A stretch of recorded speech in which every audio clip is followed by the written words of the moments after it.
Hey everyone, today is Wednesday, the 21st of August 2019. This is the Gap, episode 481. I'm Luke Lawrie, Joab is here, and we are working, I guess, half remotely today? Half remotely, yeah. We're getting ready for what's to come, I guess. The things to come. We're preparing for the future. Because, I flew down to Melbourne, or like Melbourne. My little brother lives outside of Melbourne. A lot further outside of Melbourne than he originally pitched. But nevertheless, it is 18 hours outside of Melbourne. the house he has is fucking ridiculous. It is fucking massive. I legit, my new place, my current place, which is twice as big as my old place, would fit into like the fucking games room that they've got for the kids at this place. It's fucking redonkulous. Yeah. And it probably cost him 100,000 a build or something like that anyway. Like, sweet fuck all. Mostly because it's 16 fucking hours outside of fucking Melbourne. But Yeah. anyway. So the audio might be a bit different Yes. today. Yeah, maybe. A little bit odd. Hopefully it's all okay though. It shouldn't be too bad. Not as bad as the old days where we're using SingStar mics. SingStar mics and wire coat hangers and Right. stockings for pop filters. It's called MacGyver shit, and we were the kings of it. You know, you don't get to 400 and whatever fucking episodes without starting pretty lo-fi.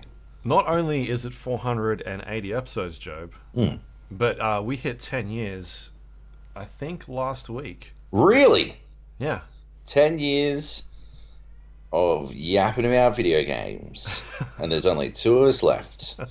And you barely scrape through in the 10-year fucking department as well, trying to leave me. I will continue to do this until I'm fucking dead. You'd be in trouble this week because you've got nothing to talk about. It'd be a rough one. It'd mostly just be me like verbally filleting OG because I spent all weekend watching them at the International and playing Underlords. And when I wasn't doing that, when they weren't playing, when other Dota teams were playing, I was playing a bunch of games that are embargoed until next week, which has really fucked this week's podcast. It hasn't done us any fucking favors, I'll tell you what. It hasn't. Next week's podcast is going to be fucking ripping. Great. But this week's is... which I just didn't think it through. At least you've got, like, we've got some good shit. We do have some good shit because you're going to talk about fucking Ghost Recon. If you can fucking remember the last time you fucking played it, 16 fucking months ago. Oh, it was rough writing that preview because it snuck up on me as well. Like, I had so much time to write it. Yeah. 6 weeks or something like that. But the problem between doing that event and everything else was that I had like the Call of Duty multiplayer reveal. I had the Outer Worlds, Borderlands, Rainbow Six Siege. It's been busy. We can talk about Rainbow Six Siege this week. Didn't we do that last week? No, we weren't allowed to. No, we can talk about Rainbow Six Siege this week. There Fuck you go. yeah, look at us go! On the fly. We just expanded our content on this podcast by 25%. Yeah, another hour. So yeah, it's been busy, and then on top of that, we got Control and another game that we can't talk about, Ancestors, and they came in like really early. Yeah. Because that's not out until next week, and we've had that like 2 weeks early, which is nuts. Yeah. It's going to be spicy discussions about both of those games as well, because we've both got thoughts on those games. Yeah. Like we've been obviously discussing it between ourselves. Yeah, because I finished it on the weekend. Yeah. And I've had other media people hitting me up talking about it as well, like trying to, because they're like, oh, I've heard you've got it, like, you know, talking about all these things that are going on, and went like picking my brain about certain things. So it's just been like a week of people fucking talking to me on Discord and Twitter about certain things in that game. Whereas, so I like, it's all fresh in my mind, and next week I think it's going to be really exciting or interesting to talk about. It's going to be I'm looking forward to it. Yeah, definitely. Because and Yeah, Ancestors, Control. You've got another game as well. Yep. There's what's the game called? True Telling Lies or something. Logan Marshall Green's game with Sam Barlow from Her Story is coming out in a couple of days. Like, is it? Jesus Christ! Yeah, I've been trying to get a code for that, but I can't find a like contact. Yeah.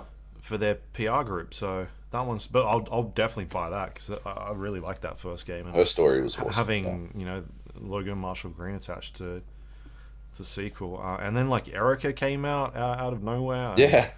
It's just been full on. There's so much stuff happening. It's Borderlands is like 3 weeks away. The silly season started, which is good. Yeah, I'm gonna work hard to.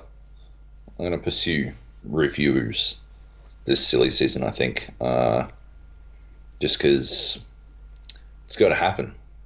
Yeah, it's got to happen. We haven't had any backlash about getting game content, so it's been good, I guess. Yeah. So far, no one said no to us yet. No, that's true. Yeah. But yeah, I've only been doing chatting about games on the podcast. I haven't written a review in a while, and I want to get back in the swing of it because it's easy to yak about games on a podcast. Sure. I find I just talk shit. Nobody can ever clap back at me. And then the next week, I'll remember that something I said, and I'll issue a minor correction, and then easy peasy. It's the talkback radio world, mate. Like me and Alan Jones, me and the man with the golden mic, we're the biggest dickheads around. Stephen A. Smith of video games. That's what it is. Yeah. You could do that. Have a Twitch talkback show. Then I have to talk to people. No, but you just hang up on them halfway through the question when you don't like what they're saying. That'd be good. And that just would call be the good. person an idiot. And just then let them get out half their concepts. I'll be like, you know what? I really think the Ghost Recon is a good game for. And I'll be like, what? 4 games? What? There's only 3 of them, you fucking idiot. And I'll hung up and I'll just completely tear apart. Ran for 30 minutes. Argument they weren't making. Yeah, exactly. That's perfect. It's a genius idea. Let's talk about Underlords really quick. I've been playing it a little bit while watching Dota. Just wanted to point out that Underlords has grossly underprepared me for understanding everything that's going on in the Dota 2 International. Has not really prepped me for it at all. All of my least favorite heroes in Underlords seem like fucking guns in Dota 2. Fucking Enchantress? You seen her with her fucking spears? Where's the spears in Underlords? In Underlords, she fires out some fucking bees and dies. Yeah. Mostly the fucking latter. She mostly just dies, right? That's not the case. Oh, actually, while we're talking, while I'm swearing and stuff, someone came up to me the other day and they were telling me that I swear too much on this podcast. I heard that as well from someone. Yeah. That, for me, saying fucking is what I say instead of Yeah. And instead I basically just swear way too much all the time. I think on we've this talked podcast. about this before. We've definitely. Didn't we talk about this last month? Surely not last month. I think it was really recently on here, and you talked about how this was your thing. I just said So fucking checkmate to you, motherfuckers. Apparently I dropped too many. Was it a PR person that told you this? Maybe. It might. Someone told me this the other day as well. And it was a PR person? I thought it was a PR person. Look, the reality is, the reality of the situation is, I'm not going to swear anymore on this podcast. That's not going to happen. I'm going to do my absolute best from here on out, okay? I give you 4 minutes. So, Underlords, Enchantress. Is shit a swear word? I'm going to say it's not. Oh, come on. All right, she's crap. Arse is a swear word in America. Oh, it Can't is. say arse. Okay, well, she's crap. She's a no good Nick, I'll tell you what. And in Underlords at least, but in Dota too, she throws out the spears and they jack people up. Like I've seen some hairy. She doesn't seem like a healer only type thing in Dota 2. Underlords, take her for some heals. Yeah, so it's very off-putting. Bloodseeker, right? Maybe not so much this year's international. He hasn't been that powerful this year, but like previous internationals, Bloodseeker has been a gun.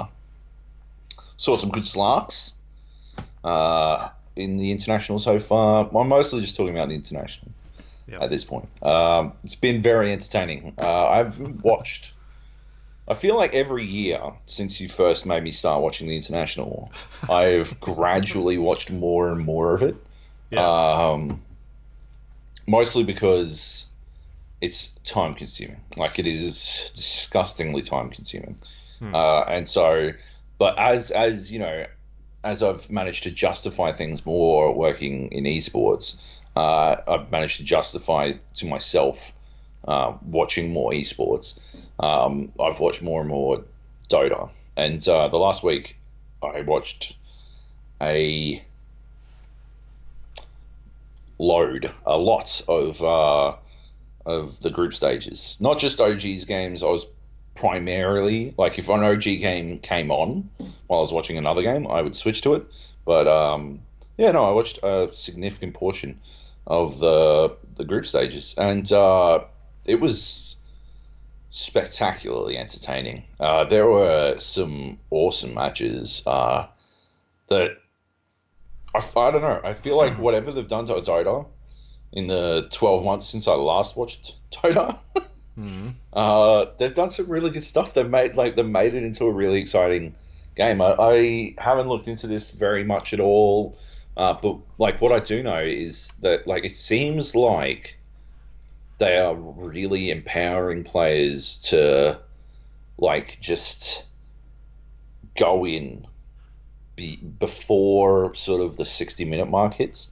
Like I know some games there was one game that went like 100 minutes or something like that, but largely it seems like teams are really capable of just going and getting it done within the 60-minute mark.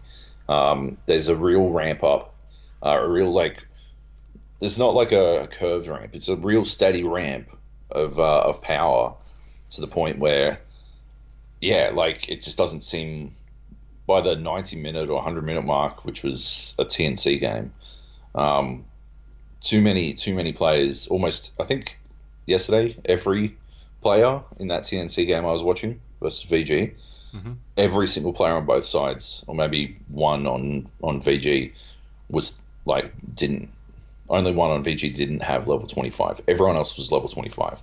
Sure. And like there's like a real reason for you to not let the other team get there, because it turns into a situation where your advantage is like disappears, and what winds up being sort of extremely important is map control and stuff like that. But whereas if you can get like your best player to 25 early, you can really, and then finish the game, you can stop them from ever getting, the other team from ever getting that advantage or ever equalizing the game. And so you've got a real incentive to finish the game early, to get it done quick, to make sure that it never levels out in power. Because you will still be able to outbuy them in terms of gear, but some of there's the Aghanim Scepter. Now applies a wild change to every hero, like every single hero. Every hero now, yeah. And so, it's a huge deal. Like, it means that if they build towards that, right, like they wind up having these massive buffs, this massive ability to change the landscape of the game. And so you've got to stop them from getting there.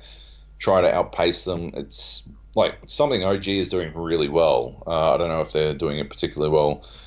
Oh, did it finish? Did they win? They had to have won, right? Yeah, the game's over. And it had to be OG's win, right? Yeah. They're playing right now as we podcast. They won their first game. They won their second game, I assume, against Newbie. Yeah, 2-0. Last time I looked, they were just ripping them up, ripping Newbie up, because they had basically done like exactly what I said. They got, I think in the second game they got Monkey King buffed up, and then he was just able to run around and do whatever he wanted, and they just couldn't stop him. And you were saying in the first game they got IO bumped all the way up. IO with Bristleback, yeah. And then they just couldn't do anything to stop them, which is huge, right? Like that's OG pushing the pace, pushing the tempo of the game. The only way to stop it, I guess, is to ban them, to ban their heroes. Just pick up another hero, yeah. Yeah, but well, that's the other problem. But clearly they banned IO in the second game. You were saying, so at least they've learned that lesson, right? Yeah, because that was the IO. main thing, right? Is that huge. they were going through group stages with this IO, with this Wisp, and just murdering people who's traditionally a carry, support player for carries, but they sort of switched it around and had them like running as a carry with a carry. Yeah, and like people weren't able to stop it. There were multiple games where they were literally just sitting in the enemy team's shrine, murdering them as they spawned, like killing them. What are you supposed to do about that? Ban IO, basically.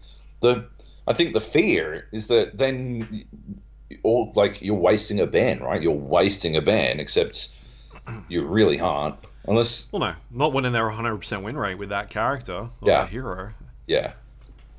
It's crazy. And then they were so confident. They were so sure of how they were going that when they faced off against Fiji in the group stages, the last game of the group stages, they were just messing about, right? They just did...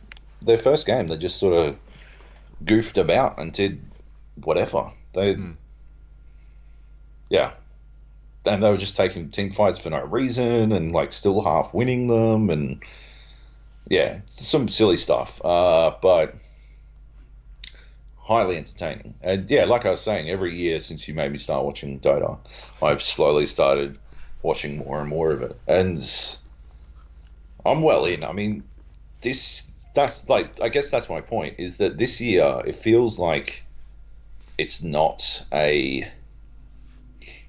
there's still a lot of Dota to watch, right? But I don't have to dedicate all of my time to watching it. Because, previous years before this like current situation, current meta, whatever they've done to make it feel like teams have to push the envelope. Like games would regularly like carry on towards 3 hours to like 2 hours, 3 hours. I think the longest one ever is 5 hours or something. Like, I have no interest in watching a game that goes that long. But if it's probably going to wrap up inside of an hour, I'm in, right? I don't care if there's 5 of them and they all take an hour. That's fine with me. But it's like, it just means, I don't know, it feels more respectful of my time, I guess. Sure. And I think that's that's something they have been getting rid of for a while. Last year I felt like the games were pretty quick as well. Yeah, that's true. But like moving towards the whole like catch up system and like speeding up games, basically just sort of the way that economy works in that game now is they're trying to speed things up. Like you don't really want to watch 30-minute games either, or 20-minute games. Like that's not fun. You want to see like the hour games where it's a backwards and forwards, or like one team is winning and then all of a sudden like another team comes and catches up, right? It's like going back to basketball because that's what I know. Yeah. But like you don't want to see one team just smash the other team, or like you want to see like a rivalry or something, or at least one team winning and then coming, like the other team coming back in the fourth quarter. Like that's what they're trying to replicate here. for a product. That's what For I've people said to everyone watch. about the Warriors. Yeah. Was the idea that how could anyone possibly face up against them unless they are obviously LeJon Brames, the greatest basketball player of all time. Right. And so that's what they, you don't want to see 20-minute matches. You want to see the 40 to an hour matches where there's a lot of fighting going on, and they're trying to incentivize fighting by people getting a certain amount of gold, and then also the way the new buyback system happens now that they've introduced like the last couple of years, and like encouraging people to buy back. Yeah. And you have longer fights that were now a minute long and go 2 or 3 minutes long with one consistent fight rolling around like the map. It's it just makes for a better viewing experience. I think they know what they're doing. Yeah. So yeah, I mean, like we talked about it last week, watching the OG documentary, and people talking about how that last series is one of the best series we've ever seen. Yeah. And because those series were just so close, like you didn't know who was going to win.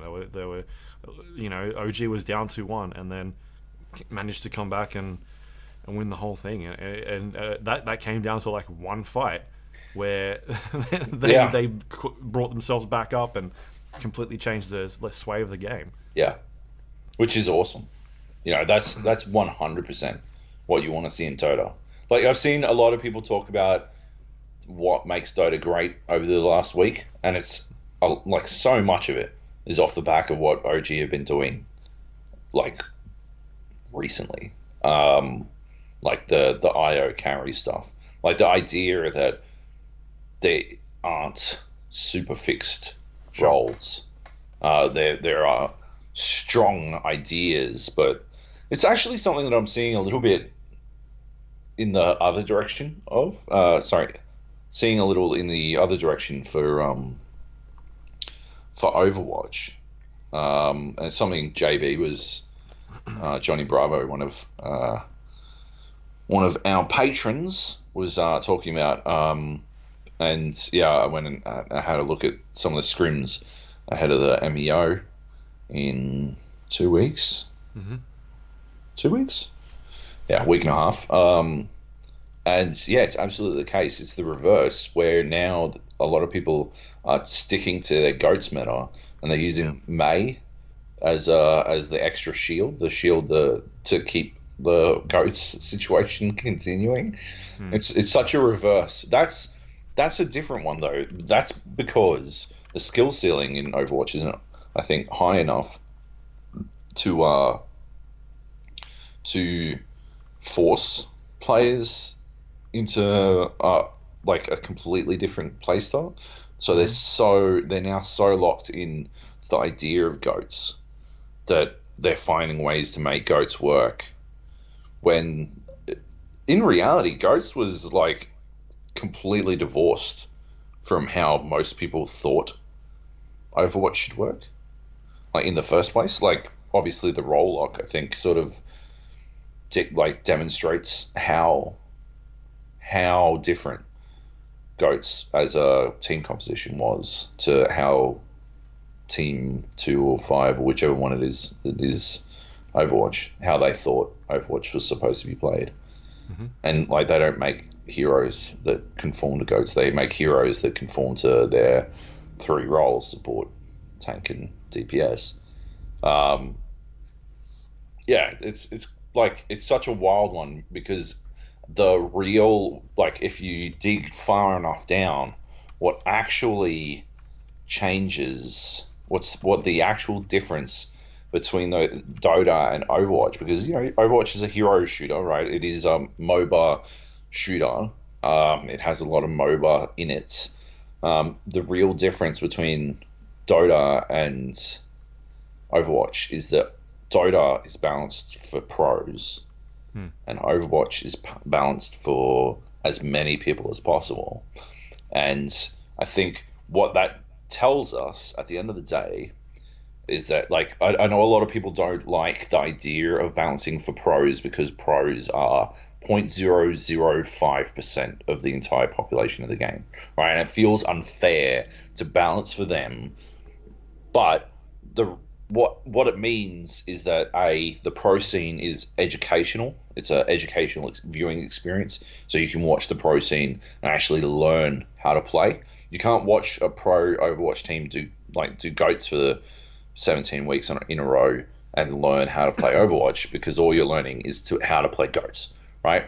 Which is exactly the problem, right? People are still using, so they're balancing for the broad amount of people in Overwatch, but people are still using Overwatch League as a learning experience, which means they're learning terrible, terrible habits about how to actually play the game. Because Goats doesn't work without a fucking... Damn it! I was doing so well! That was 5 minutes. Goats doesn't work without a fucking pro team, right? Like, you just did it again. No, I've given up. It's over. It doesn't work without a fucking pro team. Like, you need that regimented, perfect team chemistry to actually pull it off, because if you try to do it with like randos, it's never going to really properly work. Which is again the crux of the issue. You know, like balancing for everyone. Most people aren't playing with 5 friends. They're not playing in pre-made groups. They're playing with maybe 2 friends and 3 randos, something like that. And yeah, it's no longer educational. Whereas you can take what you've learned in Dota, you can take this carry IO, and you can shit up your pub games with it. It's not going to work because you're not Anna, but the concept of it, the concept of like the broad general idea of trying it, absolutely will. And the other thing is that people are looking into it. Anna's been like playing carry IO in pub games for yonks.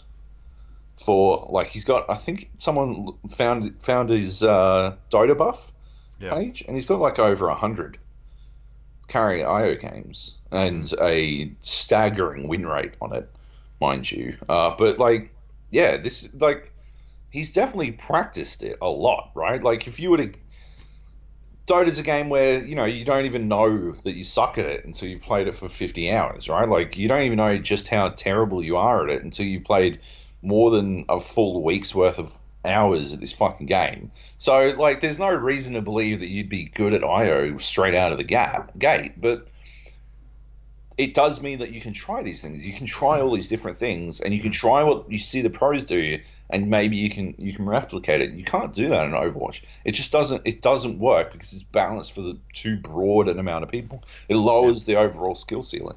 Honest to God, Overwatch lives. We've said that. I've made so many fucking declarative statements about how Overwatch League lives, but honest, like the one that I come back to every single goddamn time is they have to start balancing for pros. Ignore the people crying out. Don't even say. They don't need to declare that they're balancing for pros, right? But start balancing towards the pros. They have to do it, because the only way that the scene, because like the top players are the ones who find the most interesting things that are also generally educational, like the boosts in Counter-Strike, right, are discovered by people who are trying to find a competitive edge, right? There are heaps of goofy things you can do in Counter-Strike, right? You can throw a smoke into someone's head and get a kill if they're low enough health, right? But the only ones that really count are the ones that actually, like, the only ones that carry, that have an impact, are the ones that actually give you a competitive edge, because it's a competitive game. And that's how you push, that's how you evolve the meta of Overwatch, is to force the most competitive players to find the most competitive ways to play it. And the only way to do that is to balance towards the most competitive players. Yeah. One of the stats I remember seeing after the group stages were done was that they did the hero breakdown list, picks and bans, and there was, I think, seven heroes out of the entire pool that weren't picked during the group stages. Yeah. So 110 characters or whatever. No, it was like 2. There was 2. There were 2 characters who were not picked or banned. So it was like 7, but 5 of them were banned. There were 2 that were not considered at all. Yeah. in the And group stages. Out of that 7, the very first game of the TI main stage, one of those characters was picked up, which was Brewmaster.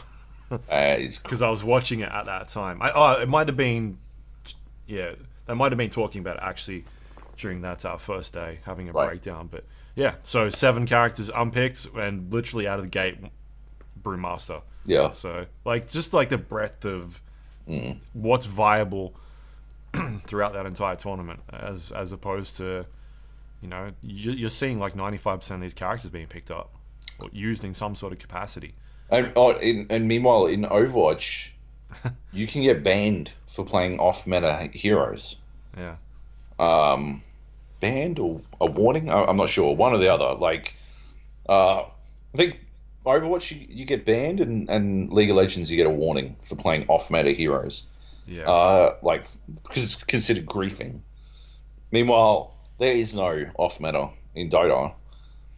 Io's a carry, and Crystal Maiden as support was right-clicking everyone to death when GH was playing her, and it's just some sort of big old clusterfuck or whatever the fuck. It's just, yeah, whatever. Just stuff's happening, and it's worth $3-something million. Let's make it happen. Yeah.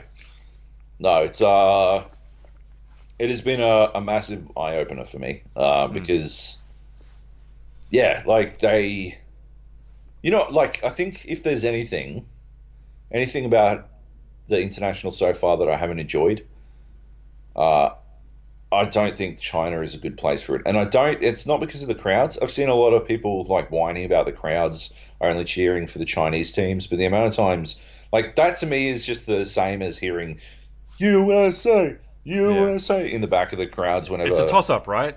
The USA or but also the Chinese teams are they were booing one of the teams that came out. TNC, yeah. Was TNC, was it? Yeah, but that's I don't know the story behind that or why.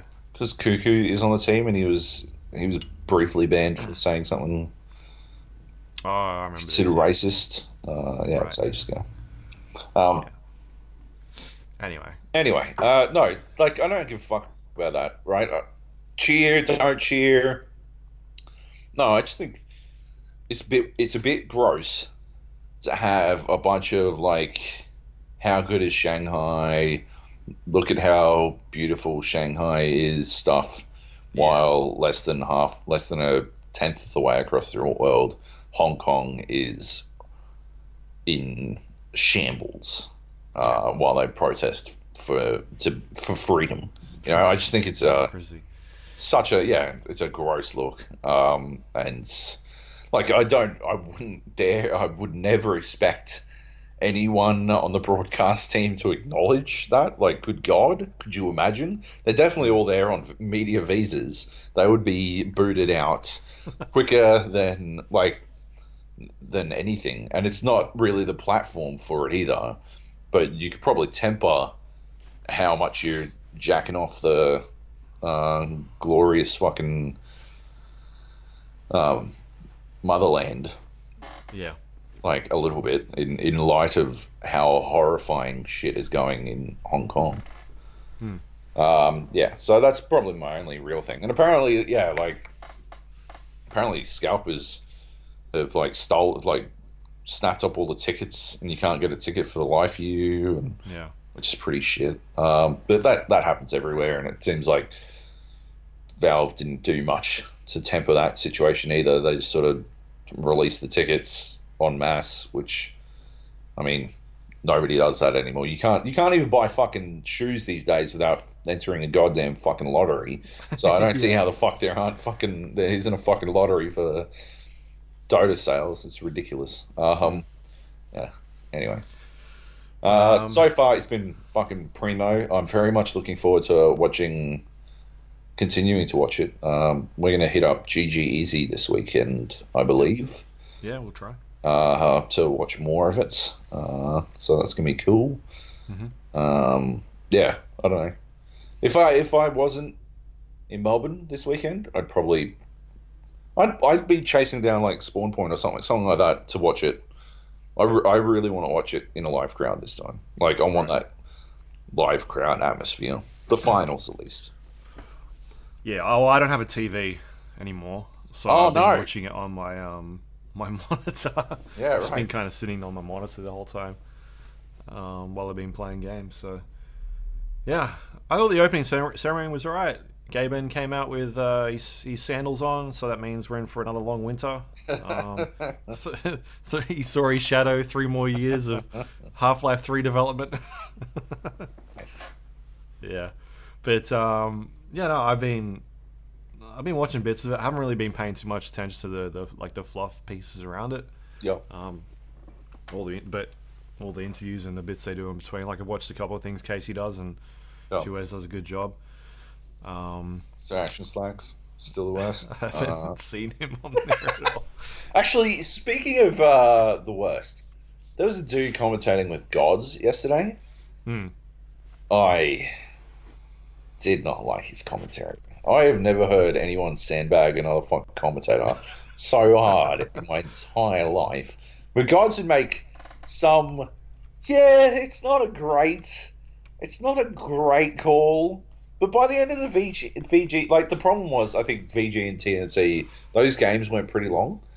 And by the end of, like, the second game, it was literally just dead air. Gods make, like, some half-assed quip, and instead of shutting him the fuck down, which is what this other dude did most of the time, he'd be like, no, that's not, like, Gods would be like, oh, wow, you don't usually see that kind of thing. And the other guy would be like, yeah, you actually see it a lot if you play enough pub games. And you'd be like, what the fuck, man? Like, that's a turn of phrase, man. Like, that's just how people talk. He's not saying you literally don't see things. Like, don't be a dickhole. Anyway, by the end of the second game, it was just dead air. Like, guys would be like, wow, I haven't seen that in a while, have I? And have you? And then the other guy would just not answer at all. And it'd be like fucking 15 seconds of silence. He'd be like, are they just death staring at each other? Is that what's, like... What's going on here? Like, I don't even understand. Anyway, this is the panelists. I don't know who it was. But... It must have been the panel, because God doesn't cast. He's on the panel. Who was I thinking of then? Who's the other Aussie? Toby. Must have been Toby. Who cast with Toby? Sindarin. Not a fan. He's cast. They've casted a lot of grand final games. I know they have. And I think they should cast this. Like, I'm a big fan of what Toby does. I fucking Purge and those other two idiots to do it. At least they don't have any banter at all, but at least they never shut the fuck up. I should go back through and chop out all the fucking dead silences. Maybe they hate each other. You know how, like, sometimes, they don't hate each other. maybe it happens. You know, it happens. Like, they just stop being friends. You know, Mythbusters? You watch Mythbusters, right? Those two dudes hate each other. Really? Dead serious, they fucking hate each other. Like, anytime you ask Adam, right, what he thinks of Jamie, you're like, oh, I loved working with Jamie, you know, he's such a professional, blah, blah, blah, blah, blah.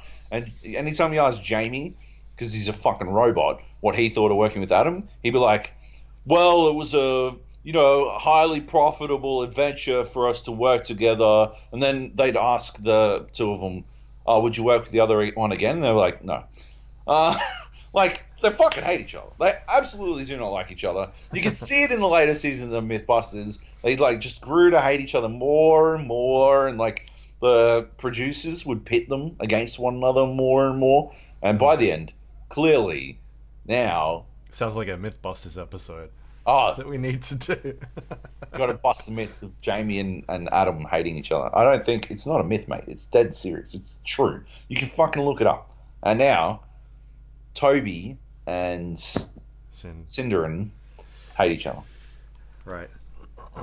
Yeah. Oh, well, I'm hoping they do the final. I was certain it was Gods. I thought Gods was the one who said everything fucking dumb. He's the one who says Millen instead of Milan. Right. I don't know. And there was something else. Pudge? I think he said Pudge instead of Pudge. Like, he says a bunch of fucking words weird, and it's weird, man. He has been overseas for quite a while. That's not... Nobody says it like that. Nobody says any of these words the way he says them. That's the thing. Only he says them that way. Like, Right. alive. The only person alive. That's why I thought it was God. Because he was definitely busting out some weird words. Anyway. Yeah. Dota. There you go. It's good. Any Underlords discussions you want to talk about? It's still the same. They did a preliminary patch or the future, the plans for the future. They're doing duos soon. Okay. See this? No. Let me see if I can bring it up. So they're doing duos. They got a different name for it, but it doesn't matter. They're working on bringing the Underlords in, finally. But they don't have time frames. They're on like a couple of weeks time frames, which isn't terribly, helpful. Like, it's not as informative as you think. Oh yeah, in a couple of weeks we'll bring in blah blah blah, and you're like, well, like, I'm wondering what you're doing this week though. So Underlords, are they talking about like hero characters, sort of like Magic the Gathering / Hearthstone type heroes? Is that what No, they're I going think for? these are little, like, when you take health, your health in game is supposed to be an Underlord's health, because the way it worked in auto chess was that you had like a little avatar in game that was on the side of the board, and the way it works in team fight tactics is when one team deals damage to the other, they shoot the other one, right, with some magic blasts. Sure. So that's basically the Underlords are the little avatars of you as a player, but they're supposed but they're not giving like abilities. Yeah, they are. That's the thing. So this is like the Magic the Gathering / Hearthstone type thing where there's all these characters that you can play as, and they've got different abilities, like your mages and your warlocks. And I guess, yeah, more Hearthstone than Magic the Gathering. I don't know. I heard Magic the Gathering, and Magic the Gathering Planeswalkers. Planeswalkers aren't like that. They're units that you play. They're just legendary fucking units. Get your fucking Magic the Gathering right. No, mates. but there's modes in Magic the Gathering where you play as like Planeswalkers and they have abilities. What? Yeah, there's like modes that you can play as, special modes. Nobody wants to know your fucking house rules from Magic the Gathering, Luke. It's not a house rule. It's sure, a proper. I'm a Planeswalker now. Nobody cares. I'm pretty sure you've played that game. We absolutely have. Anyway, duos game mode. We're calling it battle buddies, but duos is a bit more professional. Just party up and battle against 3 other teams. This is something that already exists in Auto Chess, the mod for Dota 2. It's cool. It's fine. I don't know. I'm not wild about it. Underlords. They'll introduce the Underlords in the next few weeks. Changes to the UI, especially on PC, based on feedback. Introducing new heroes and alliances, expanding the roster, and creating new and interesting ways to play Underlords. This needs to happen ASAP. And Season 1 is the update where the beta turns into a fully released game. So, it looks like the initial pre-season is coming to a close. Mm-hmm. And B, so the Battle Pass pre-season. So if you haven't got all your Battle Pass shit, then you better get on it. And B, wait, what the fuck is City Crawl? Season 1 is the update where our beta turns into a fully released game. So expect features like the new and improved Battle Pass and others like City Crawl to make their first appearance there. What the fuck is City Crawl? I don't know what City Crawl is. City Crawl. I don't know. How loud is it when I type on this thing? It's okay. It's not that loud? No, not from what I can hear. I'm gutted. I thought it would be louder because it's attached to, yeah, like, because my other keyboard's so loud. I'm genuinely thinking about getting a new keyboard, and mouse, actually. Now you're doing that on purpose. It's getting louder. People think it's a tavern brawl style of game. Oh, right. So buy gold and spend it to get No, tavern brawl wasn't buy gold. gears or something. Gears. Yeah. like cosmetic stuff, wasn't that? Tavern Wasn't Brawl that was like just Tavern like Brawl custom was like? modes. Oh, okay, yeah. Yeah.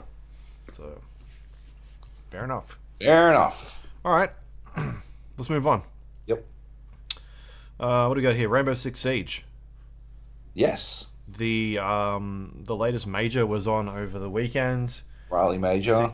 Team Empire picked up the win. So some redemption from them. Dominating win. They smashed G2. I watched it. I watched quite a bit of it yesterday.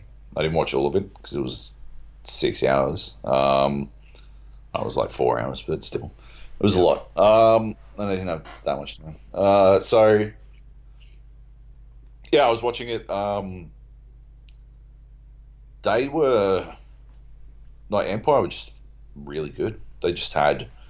G2 started out really strong, like their first round, really strong. But like after that, yeah, Empire just seemed to get the swing of them. They just seemed to have their number everything G2 tried. They just couldn't get anything going. One thing I noticed, it's a lot of downtime between rounds in that, and I think they need to cut down on that a bit. To be honest, obviously they still need time. But yeah, because there's the droning phase. Yeah, which is like nearly a minute. Yeah. There's like the pick phase as well. Winds up like really extending how long a round is. So I found myself like skipping quite a bit just to get to the actual action.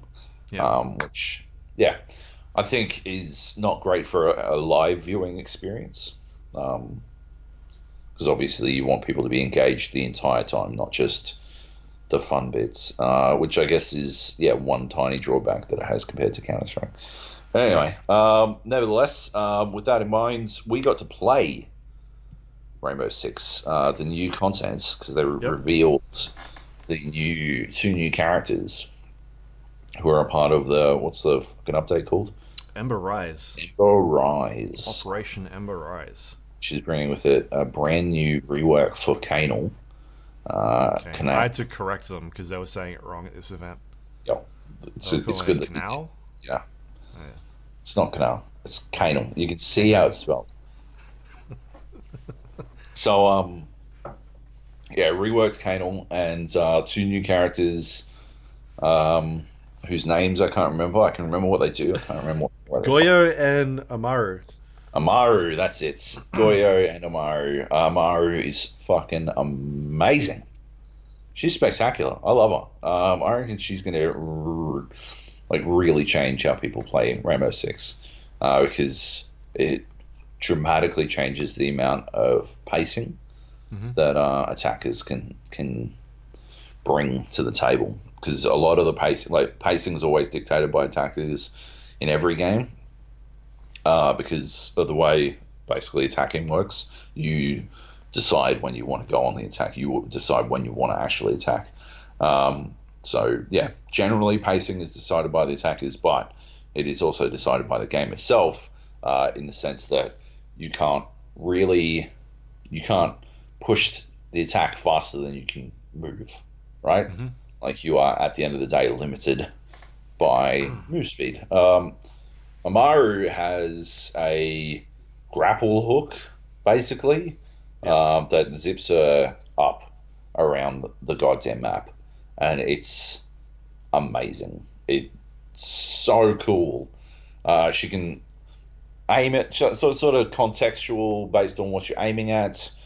So if you're aiming at a ledge, it'll sort of zip her up to the roof. If you're aiming at a window, it'll zip her straight through the window. And if you're aiming at a hatch above you, then it'll zip her up through the hatch. So you can now zip up hatches and open hatches, yes, and use that as a different method of entry to a floor above and stuff like that, which is a huge game changer.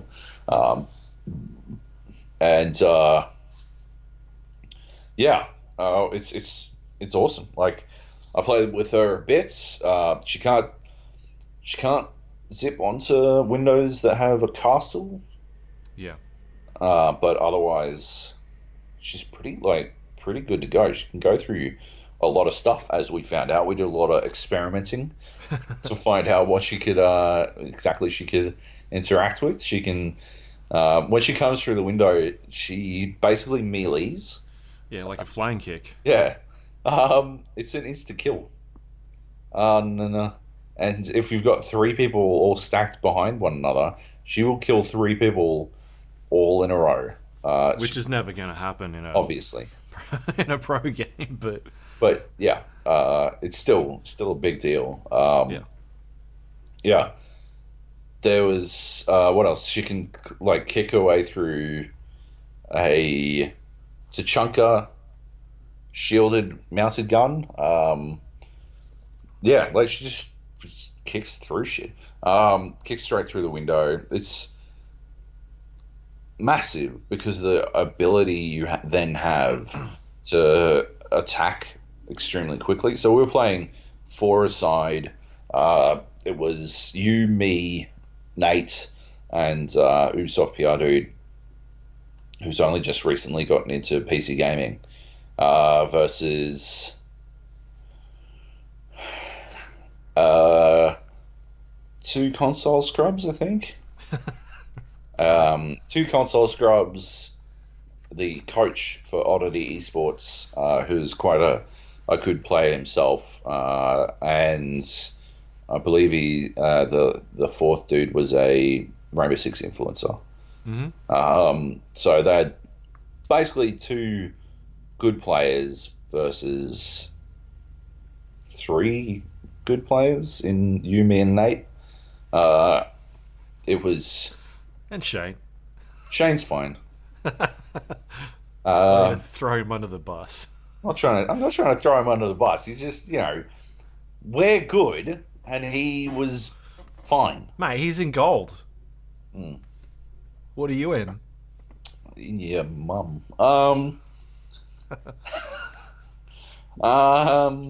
Anyway, so we smashed him. It was fucking gross.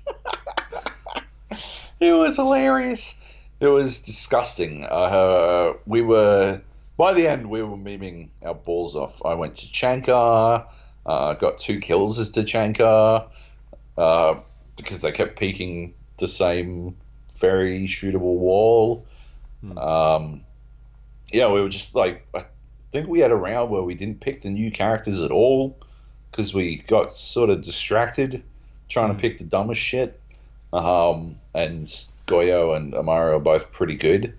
I had a round where I killed like 3 of them before you guys were even in the fucking building because I Amaro'd through a top window and just like ripped through them. It was beautiful. It was wonderful stuff. Very exciting. Hang on, what's Goyo's ability? We didn't talk about Goyo at all. No, you skipped that. Yeah, my bad. Let's go back. Let's rewind to Goyo. Yeah. So 2-speed, 2-arm operator with a deployable shield, which is the new deployable shield that's got the slits in it, like the glass slits. Yep. There's sort of like these throughout the, I guess you could call them sort of like mirrors window, so that you can see through them on the back side of it. Yeah. So you know what's happening in front of you. You get more of an indication. And then on the back of it as well is this giant gas canister that when you destroy it, destroys the shield and leaves a pit of fire in its place for about 12 seconds or 11 Yeah, seconds. it's huge. Yeah. It's And so if you long. stand in that damage, you get tick damage from the fire. Yeah. You will die. If you just stand in it from 100, you'll go from 100 to 0 Pretty fast. before it burns out. Yeah, like it's a significant amount of damage, which is a pretty big deal. Yeah, it looks exactly like the regular deployable shield as well. So you don't necessarily know if a shield you're walking up to is an explodey one. Yeah, it's good. Like it's a pretty good subtle way to introduce the brand new shields and get people thinking about how to use them, and B, like really lock off and slow down the pace of the attackers, which is important, as I said, because Amaru is about pushing that pace, or very capable of pushing the pace. She's not necessarily about pushing the pace, but she's very capable of doing that. Yeah. I think it's going to get changed. I think it's too OP at the moment, the way it's set up. The fire. He's got 3 shields. Yeah. The way we did our testing, I think breaks it a little bit. Basically, you can use all 3 shields and they don't interact with each other. So if you do shoot one and it destroys, the other one doesn't destroy.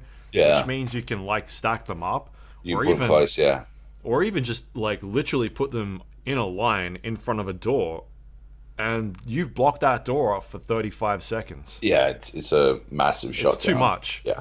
Right? So either they need to change it so that they destroy each other. Yep. Or he loses a shield, or the time on the actual incendiary drops. I think the time has to stay. I think they just have to destroy each other. Yeah. Yeah. Because you can't have 3 shields. No. Like you can literally block a door off for about 35 seconds, and that's smoke is generally who they're using these days to do that sort of thing. Like they'll take a smoke and just pop a couple of them in the corner. I mean, maybe they do. How many does smoke get these days? Is it 3? I think it's 3. Yeah. Yeah, but I don't remember. Isn't that 8 seconds or something? Yeah, I thought it was 8. Yeah. I thought they nerfed him down a little bit, so maybe they just bring it down. Because in the end, I think maybe smoke ends up getting like this is the replacement smoke in my mind. What if you went both of them? You could literally shut down a fucking like entry point for an entire minute. That's pretty huge. Yeah, that's a big deal. 2 speed, 2 armor. They're both 2 speed, 2 armor, so they're both pretty capable of going anywhere and doing whatever, which is cool. But I do feel that Goyo is very much a side defender, just by nature of like the way he plays. I mean, I don't think he. Sorry, Goyo's side defender. Sorry. I think he'd be better. I mean, unless you were to do what you just said, I think what you really want to do is sort of time it, like wait it out and put it down, smoke style, to slow them down, as opposed to, necessarily putting them all down at the start and then bugging the fuck out. Yeah.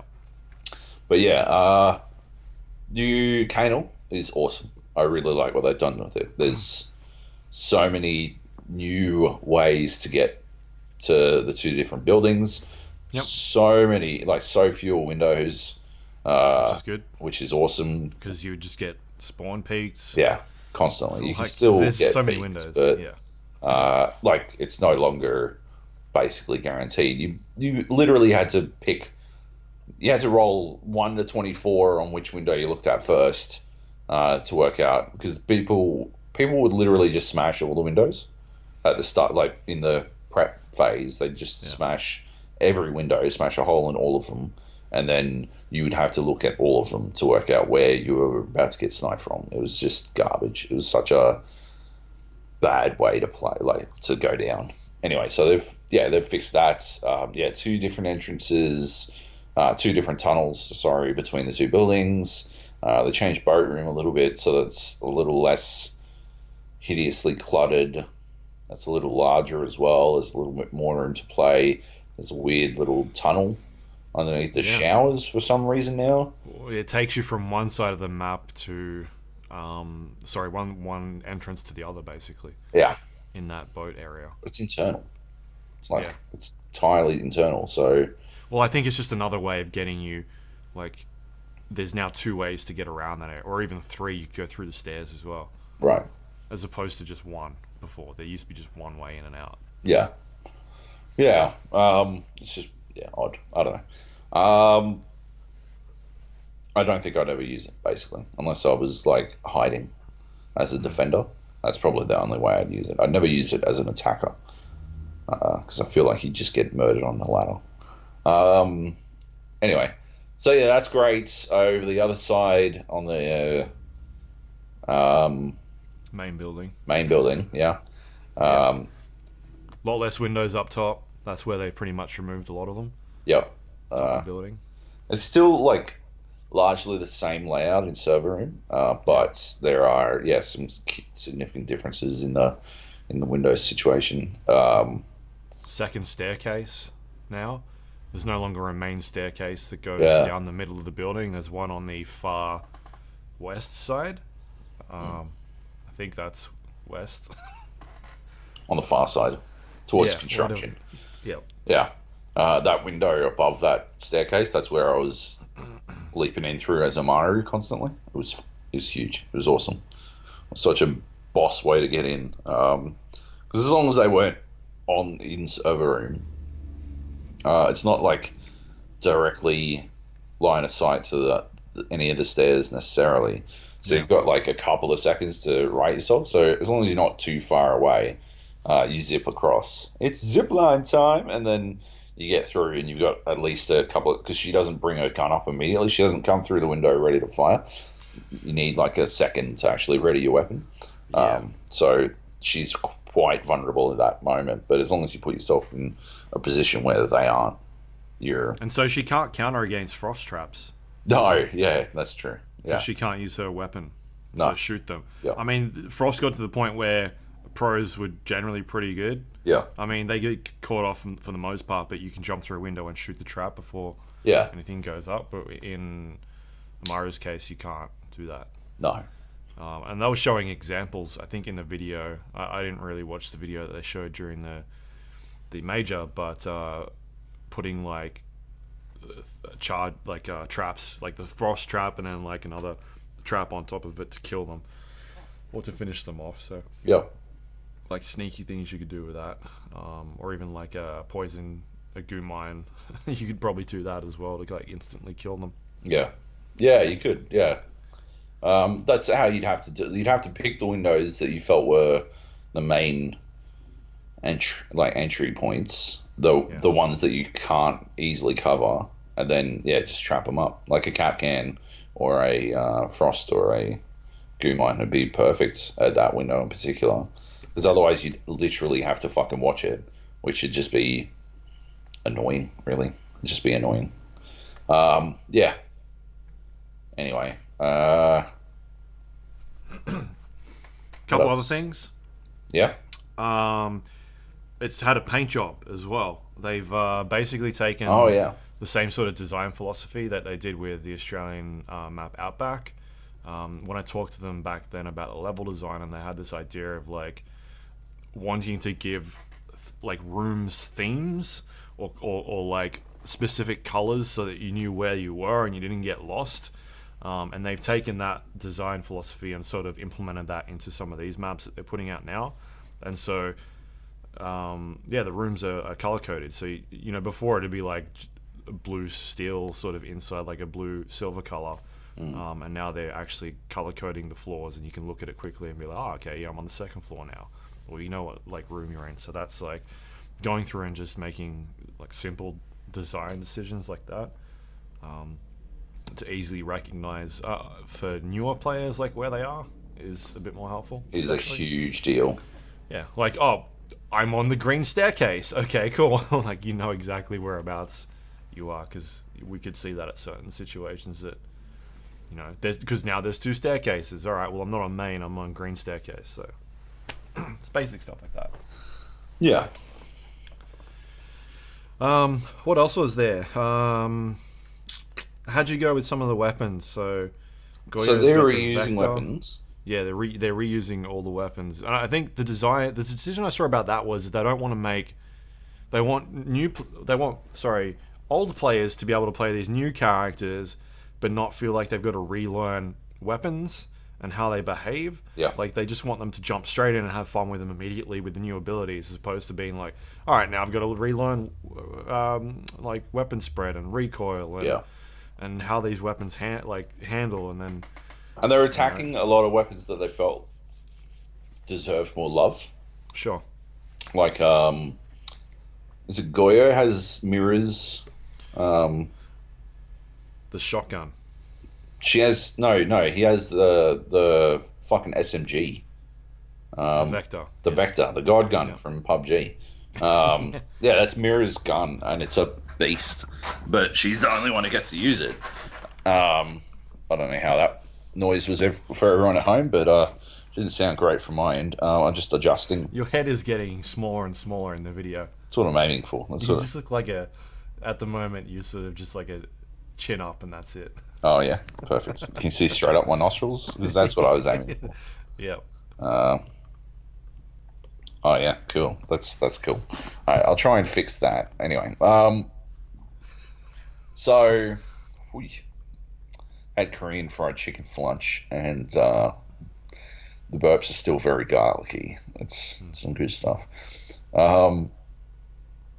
Yeah, so they were taking weapons that just don't get a lot of love, that don't get used as much as they would like, and they're adding them. And I think it's going to be good for like balancing those weapons as well. It's hard to balance a Mira weapon when she's the only a Vector when Mira's the only one using it. But now that you got Goyo and Mira using it, it's a little bit easier. There's a little bit more data. Where there's a lot of use cases, a lot of special use cases where you might not necessarily get as much data as you'd like. For how weapons work, because I do think the Vector is the best gun in fucking PUBG, and it's a beast in Rainbow Six. It always has been. So yeah, I don't know. I always want the Vector, and they got to make sure that it's properly balanced. So yeah, it's good for a lot of different reasons. And yeah, they've got heaps of guns. I don't. Some people are upset. I understand why you'd be upset that you're not getting new guns or whatever. But I don't measure my value for money concept for Rainbow Six out of how many new guns I get, and especially with two operators who are as super varied and who feel as game changing as Goyo and Amara. I just think it's you're absolutely getting your money's worth. Yeah. Yeah, and that was my thing about the last set of operators, Warden and Nook, is that they seem more angled towards competitive play. Right. You're not they're not the type of players where like you go on a casual game like I'm gonna play as Warden, the guy who can see through smoke. Yeah, because you're never going to see smoke. Can someone bring smoke with them, please? Like that sort of stuff. Yeah. Whereas you go back to the Australian theme maps and two really fun operators to play. Yeah. Being able to chuck down traps or steal people's drones, like they're stuff that you could play in casuals. And these two are again, like not only good for casual play, but they bring some interesting sort of ideas to the competitive scene as well. Yeah. Whereas I think Warden and Nook were very sort of focused towards the competitive scene. We don't know yet because they haven't been introduced, but they will be this next season coming up. But I feel like they're more like, being able to hide from cameras and stuff like that is more important to their sort of their meta. At the same time, like you need that ability. Like you need to be able to make characters that are for competitive, right? Like as we were saying before, right? Like you need to be able to focus on the competitive scene and build the competitive scene out. Ironically, we were speaking with Raven. I was speaking with Raven about Nook and what's his face, Warden, entering the competitive scene, and he's not convinced that Nook's going to see much play. He doesn't think she has that much utility. Sure. Nook is the one that's able to hide from cameras. Yeah. And she makes like a bit of a distorted image, I believe, when she's moving. Is that right? I think that's that's how it works. Yeah. He was saying, there just isn't that, like the way the game plays just doesn't really facilitate that what she brings to the table all that much. While Warden, on the other hand, absolutely enables some interesting play because of the way he interplays with other characters and because of the the way he interacts with what other characters can do, he can really shut down some pretty strong gameplay options. Right. But obviously he has to exist. So yeah, I think he was saying he'd expect Warden to be a popular sixth pick, Right. probably not a main pick. Okay. Yeah. Yeah, Nook works by if she's running on the camera, then it creates that effect. Whereas if she's walking, then it doesn't happen anymore. So it's only running. Still, Yeah. I mean, yeah. I think he did say that in like against teams with like a strong cav, people that have roamers, then she might wind up being powerful. I mean, we were talking pretty broad strokes. I was interested as to whether or not he felt like we're getting to a point where Rainbow Six is getting to the pure counter pick where you pick against the team as opposed to pick against their immediate pick or pick on meta. Instead, you pick against what a team likes to do. Whether we're reaching that point in Rainbow, and he seemed to think so. I wouldn't be surprised. I do think we must be getting close at the very least, because there are enough operators now that you would have teams would have styles, and so you could pick against their style. You could try to counter their style type thing. Yeah, but yeah. Cool. Some of the things they also announced was there's a battle pass coming for the next season, and in doing so, for season 4, and they're going to be trialing this will be like a trialed mini battle pass for about a week, and it'll be free, and that'll give you unlocks for cosmetic items and renown boosters, that sort of stuff. Very similar to the sort of style that we've seen in other games like PUBG, Fortnite, Modern Warfare, Call of Duty, like that sort of thing.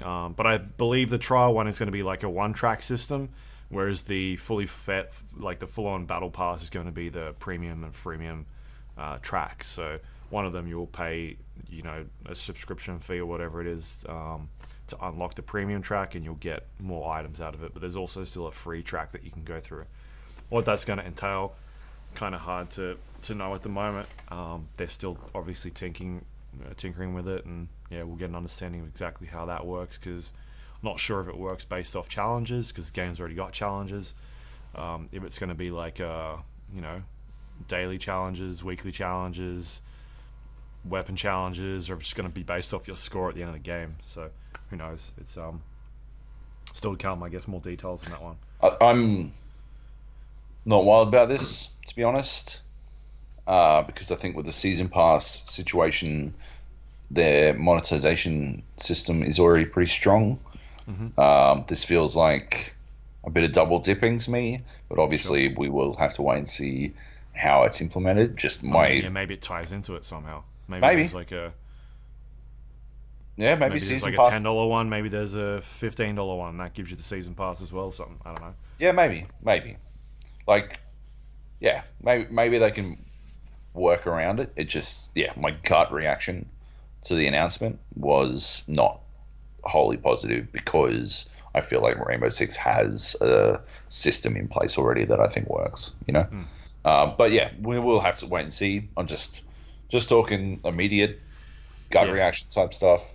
This is going to be like next year stuff, basically, the Battle Pass. The mini one's coming within the next couple of months, but that'll be just a weekly, like 1 week. And then Season 4, which is the end of basically January to or December to February. March is usually around when the big, the last tournament is on. We'll see what they do around then, but I'm still keen to see like what they're going for. We've seen stuff backfire, like with the Apex Legends pass. So I'm sure they're looking at what's going on over there.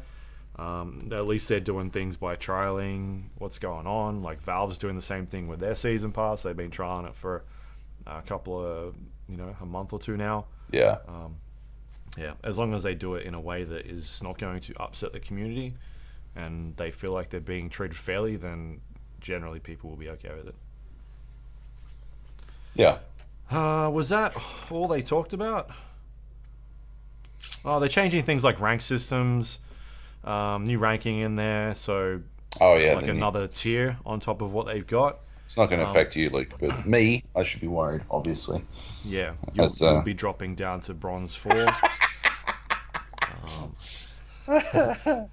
They've made it. Yeah, they made a new higher rank. They've also made a new lower rank for Joab. Yeah. Whatever the fuck Joab is doing this time. Yeah. They changed the way that reversed friendly, well, not changed the way reversed friendly fire works, but they've sort of expanded on it. So now it incorporates whether or not you're in a squad.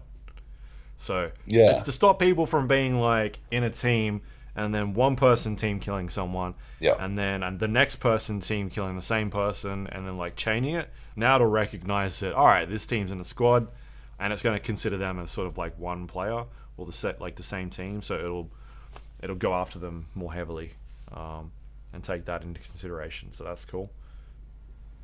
Yeah. It's a solid move. Like it does. There's a lot to like about what they announced. I think they're making a lot of moves in the right direction. They continue to do all the right things. There are just a couple of things that I'd really like to see them address. I think that I don't know how you get them to address them. On the flip side, I know that Nate should be back in the country. It'd be really interesting. He had some apparently lengthy chats with the esports team when he was over in Raleigh. So They didn't have much to do, so. Oof.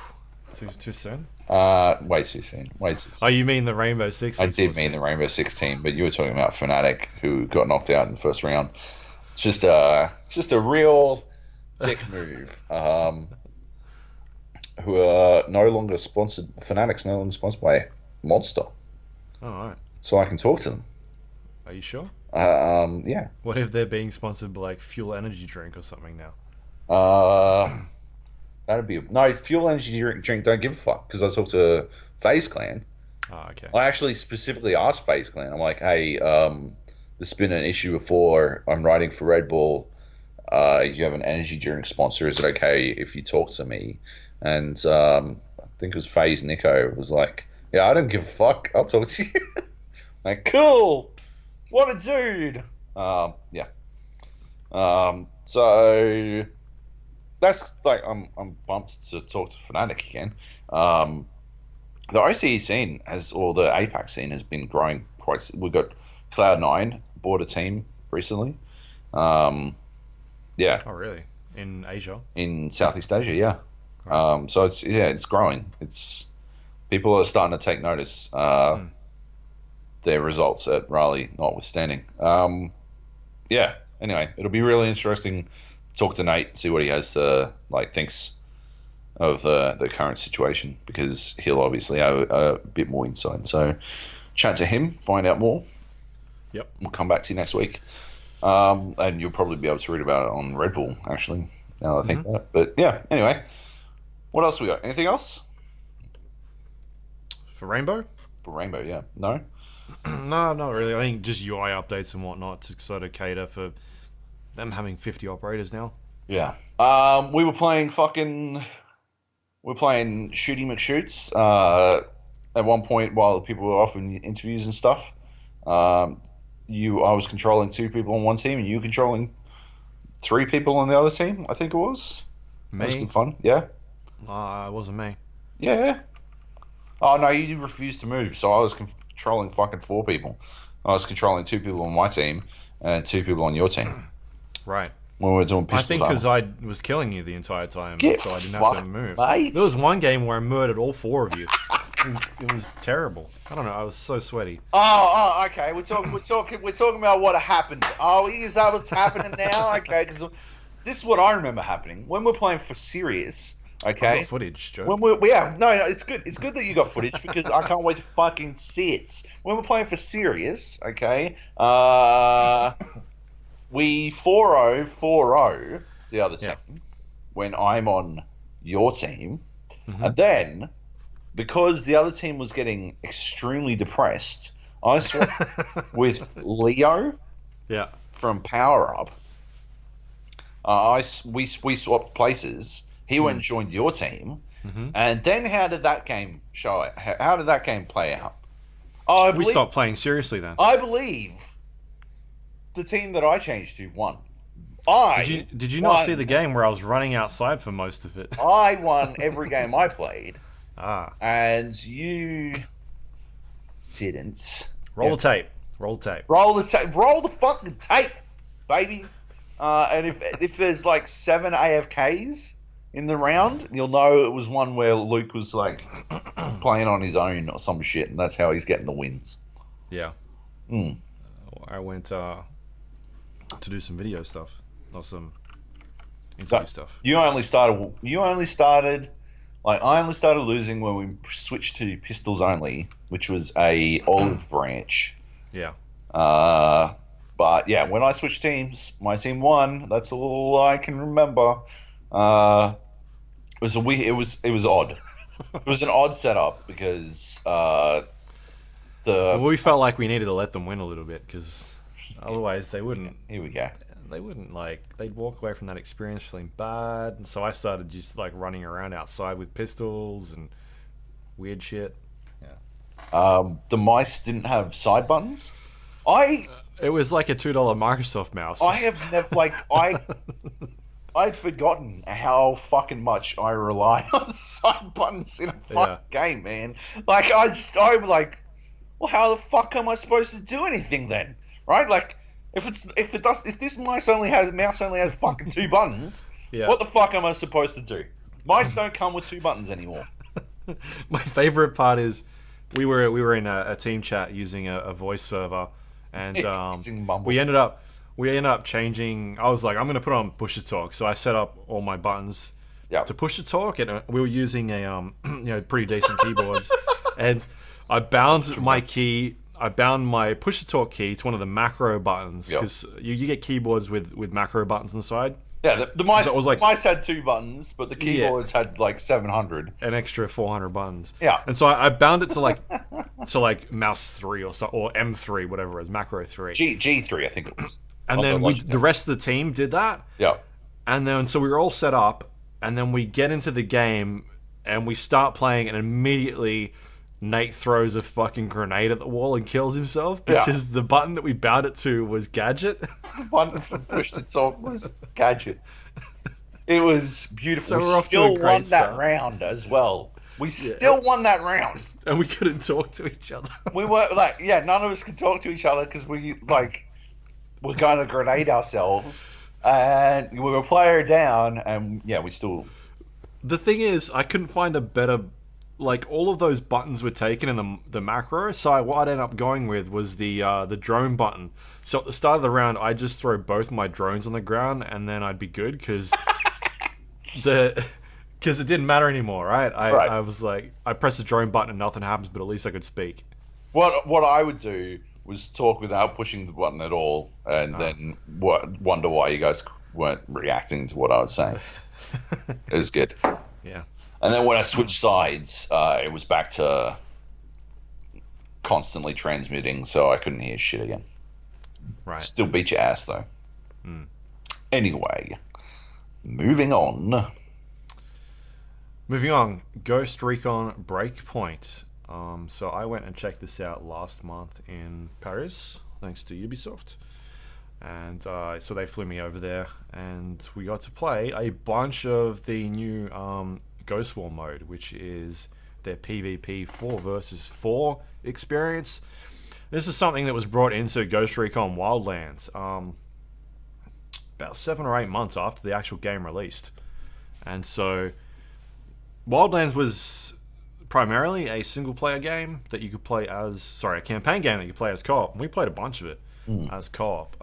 Really fun game. Yep. They, really nailed that, like, being able to play as a fucking squad and roll up to a town and having that countdown of like 3, 2, 1, and then like everybody headshots a guy, like you could mark who you were looking at and that sort of thing.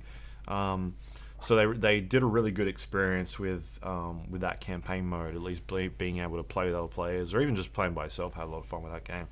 and and then they released Ghost War. We played a little bit of it, but weren't the biggest fans. Had some problems in there. Yeah. Particularly in the way that it sort of did, like notifying sort of your team where the other team was and doing weird things with like sound markers and that sort of thing. They eventually patched it quite a bit over the next coming months and got it to what they believe is a good spot for their community. And the community seems to enjoy it a lot. But anyway, so going into Ghost Recon Breakpoint, they decided that they wanted Ghost War in there from the very beginning. So this will be launching when the game comes out very soon. And one of, I guess, the key things that they want to talk about with this one is that they've now had basically about 3 years of experience, three plus years of experience creating content for this mode, and they feel like they're really like they've got a grasp of what their community wants and how to deliver a great experience. And so some of the key things they point out they want to do was that in the original game they were kind of stuck with having to work with environments that were in the campaign already, and like trying to build maps around those locations, whereas in this game they've made maps specifically for multiplayer and then dropped them into the PvE experience as well. So it's like these are designed maps for multiplayer, but you'll still be able to go to them in the campaign. It's just like it's not something that they've pulled the other way around and been like, all right, well, how can we turn this into a location where this sort of balance for multiplayer? So that was one of the sort of one things that they want to do. And then sort of leading on to those map things a bit more is that their player base really wanted a snow map in the original game, and they ended up bringing that in there into this one. So at launch there'll be a snow map, and it looks really really pretty. Right. Is it just aesthetic, or can you see tracks in the snow and shit? Oh yeah, you can see like tracks and that sort of thing. Like when you walk around, it'll leave like indentations in the snow and whatnot. They've got weather effects in the game, day and night cycles, so you can play all of these different modes, day and night. Cool. If you do decide to play that as nighttime, there is night vision goggles, and you can fire them up, and then you've got to have this like, alright, there's a giant fucking line in my face and I can't see anything, like type stuff. So you got to try and figure out, alright, do I put my night vision goggles on now, do I take them off and try and see better that way? It's, you got to really think about the way that you sort of approach, depending on the lighting situation. It'd be a big deal. And I believe like, okay, so 3 are together. I didn't try it, but I think like a flash grenade would really screw up your night vision goggles. Yeah. Kind of like the way that Modern Warfare was really screwing me on that one. Yeah. But anyway, so that's sort of like what they're going with the maps is like more flexibility and just more like they're sort of designing them from the bottom up for multiplayer first, which is cool. So the ones that we saw were all 4 versus 4. They sort of, I mean, it's a third-person action game, third-person action tactical game, and so I know we've had some thoughts on the sort of style of gameplay that this sort of brings to in the past, particularly because we're big PUBG fans.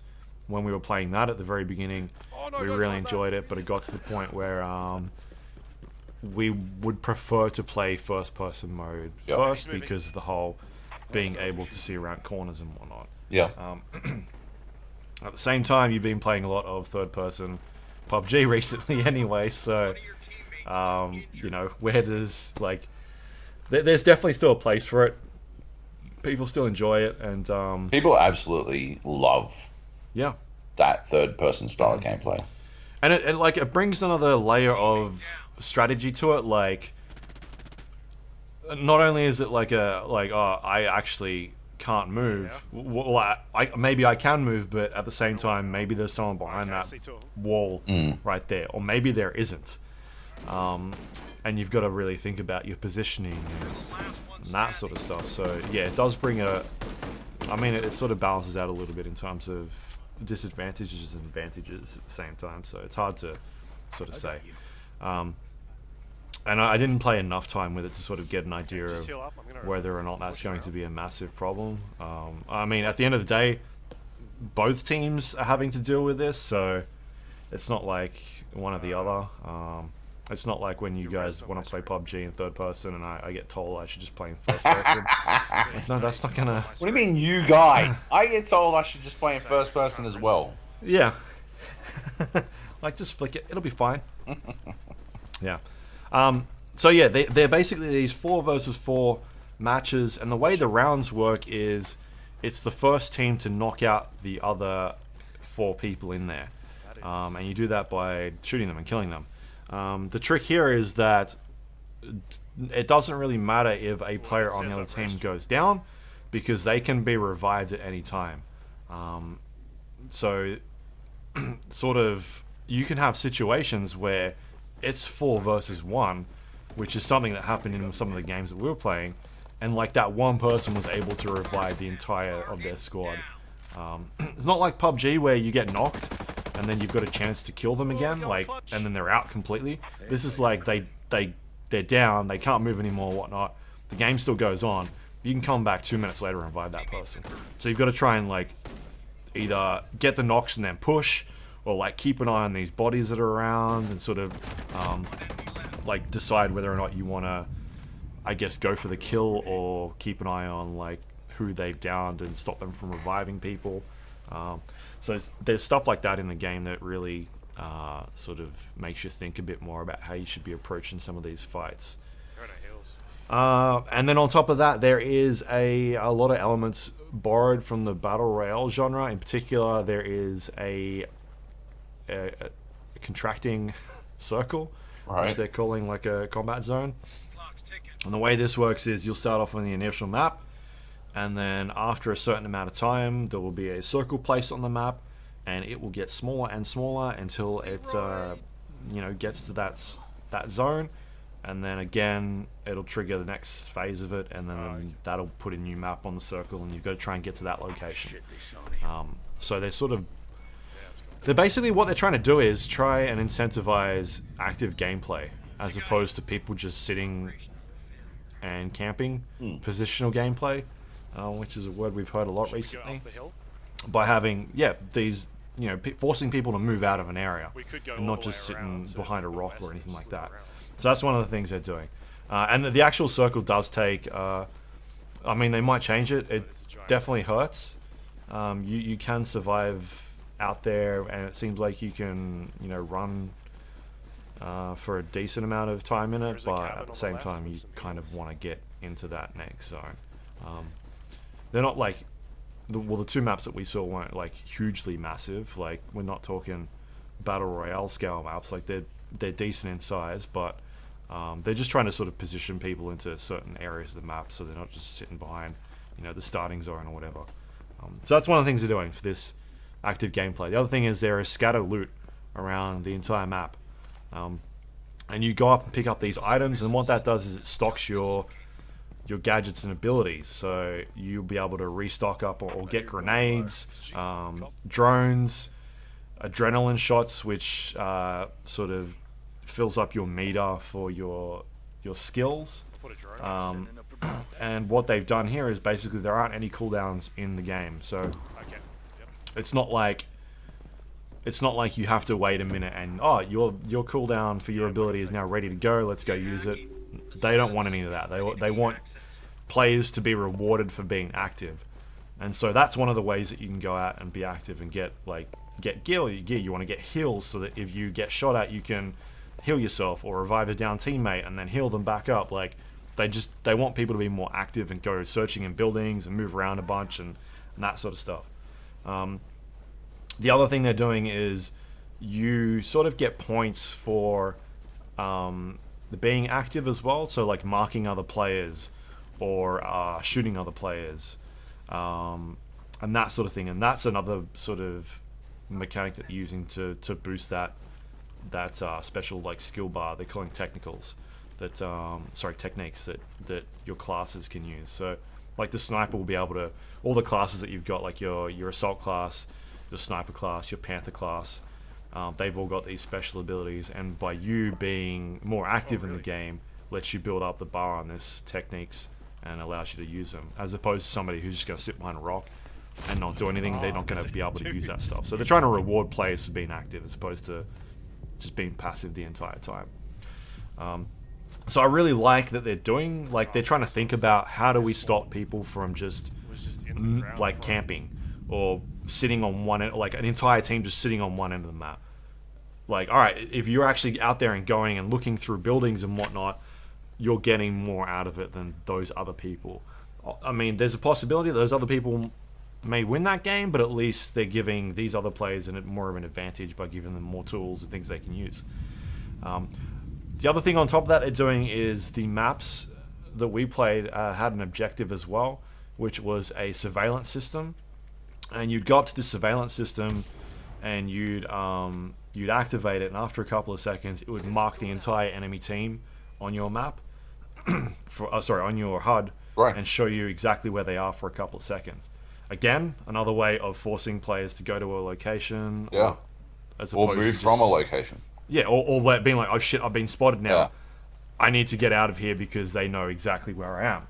So they're the three main things that they're doing at the moment that I know of. I tried to talk to them about like if they're bringing anything else out in some of the other maps, but it sounds like the surveillance system is sort of the one thing that they're going to do in these maps to get people to move around, and also to get teams to go and do something in the map and give them an advantage. So I like those three ideas that they're doing.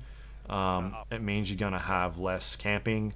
You're going to have players moving around a bit more, because being able to get grenades and drones and adrenaline shots and it's not just like one grenade. It's like there's I think three or four different, or there's at least 3 grenades you can put in your loadout. Yeah. And so being able to stock up on all that stuff is a huge amount of utility. Sort of utility you can kind of bring to a fight, which is really cool. So I like that sort of stuff still. Yeah. And then on the other side there is still the that marking system they've got in the game, which is the sound markers. So if you're shooting at somebody, you'll be notified on your HUD that you've obviously triggered some sort of sound marker, and the trigger for that is shooting. And so on the map it'll show you like a yellow sort of like shadow or yellow mark in the sort of general vicinity of where that noise was coming from. So that was in the old Ghost War for Wildlands as well. But there's weapons in the game like submachine guns with silencers that will negate that. Yeah. But at the same time, they're not sonic as rounds and shit. Yeah, they're not as powerful as the other guns. So. Zero range and type all that kind of shit. And the marking system's been tweaked a little bit, because I remember when we were playing it, it was very like you could mark someone pretty quickly. I think that at least they're down to about a second or just below a second where you can mark somebody on the screen. It'll show you. And you just do that by just aiming it, like having your aimer on them for a second or so, and that will mark the other player. And it'll tell you that they've been marked, and everybody on your team will know exactly where that person is. Cool. So they're taking those elements from the old Ghost War, and they're bringing them back in there, but they're trying to make them, I guess, less intrusive.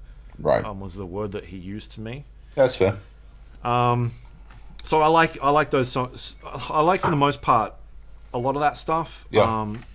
I do wish that there was like a hardcore mode or something like that. I didn't ask him about that. What's the time to kill? It's pretty quick. Yeah, like he said, like headshots will kill you off the bat. Okay. So what's our hardcore mode bring to the table then?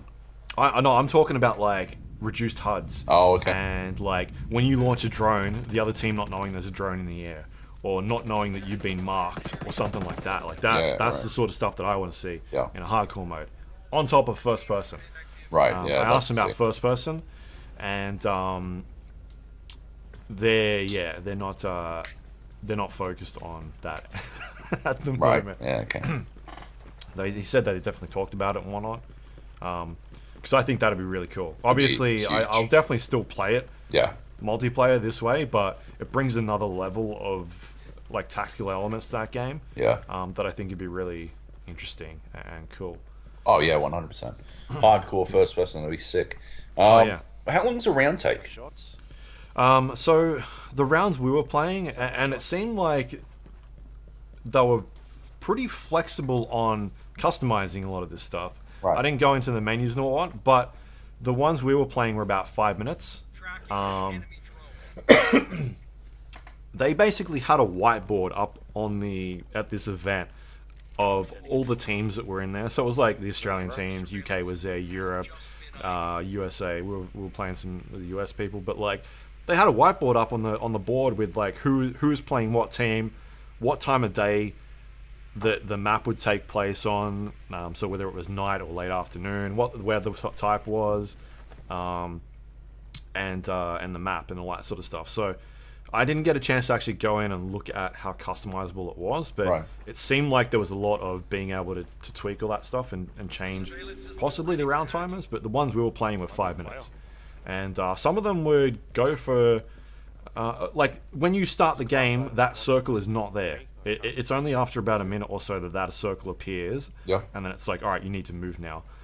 So we had games where it would go like 2 or 3 circles deep, and like teams were like shooting each other as they were running in the circle, because all of a sudden, you know, one team was on the wrong side of where they were supposed to be, and they didn't move quickly enough, and that's like the PUBG thing, right? Of not moving quickly enough.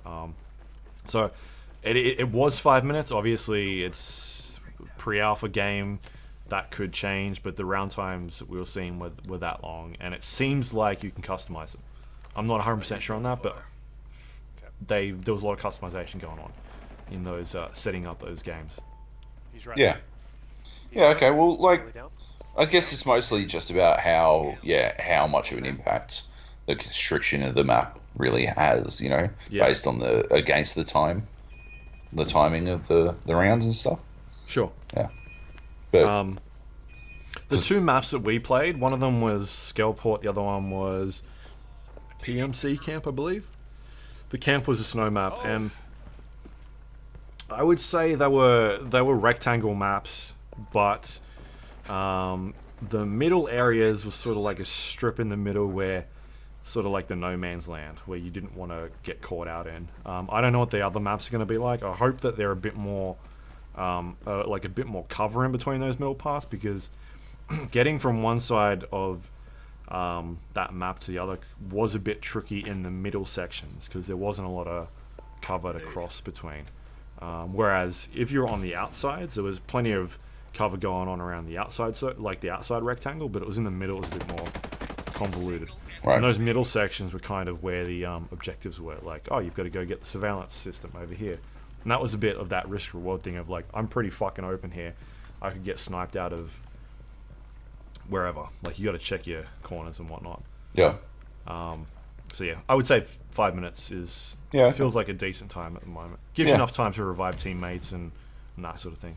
Yeah, I guess like without having played it, that sounds like it's not enough time. But like if it's based on your experience, it feels fine. Then that's all that really matters, right? Like at the end of the day, but I guess it's also me trying to visualize the map size as well. Like there's so much that goes into a round time being appropriate against so many different factors, you know, that it's really hard to get a number and then decide whether or not that's enough. So yeah, I mean, we played rounds where it was over in a minute, and then we played rounds where it was because we just go like just run at them, or you'd see them running around and quickly take down 2 people and then like push the players up down so that they couldn't get revived and whatnot. And then we had other games where like it was 1 versus 4, and then like I would revive the other 3 people on my team. We get back up and end up winning because, just had a full team like back at full strength again. So, yeah, that stuff was a lot of fun. So how much did you smash everyone else?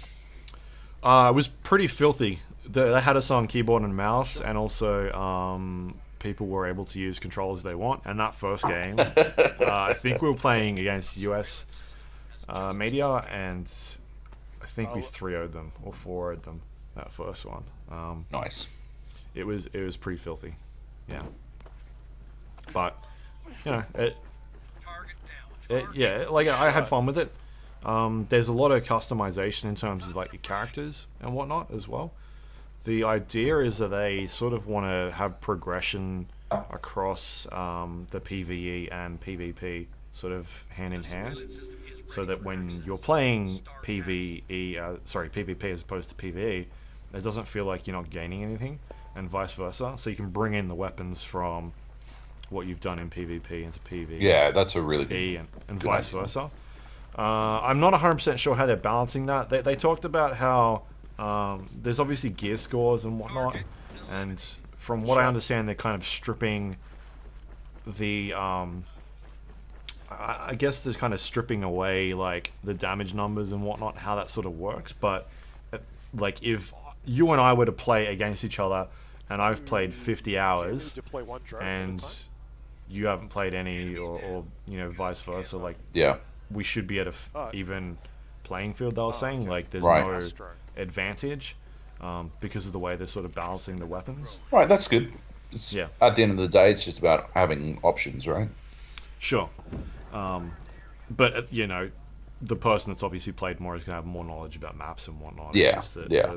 they're saying that the weapons themselves, if I'm bringing in a level 50 or gear score 200 and whatever gun, as opposed to what you've got, it shouldn't feel like you're just getting smashed because of the weapon. Yeah. So Oh, this is a bad idea. that isn't it? was a good thing to hear.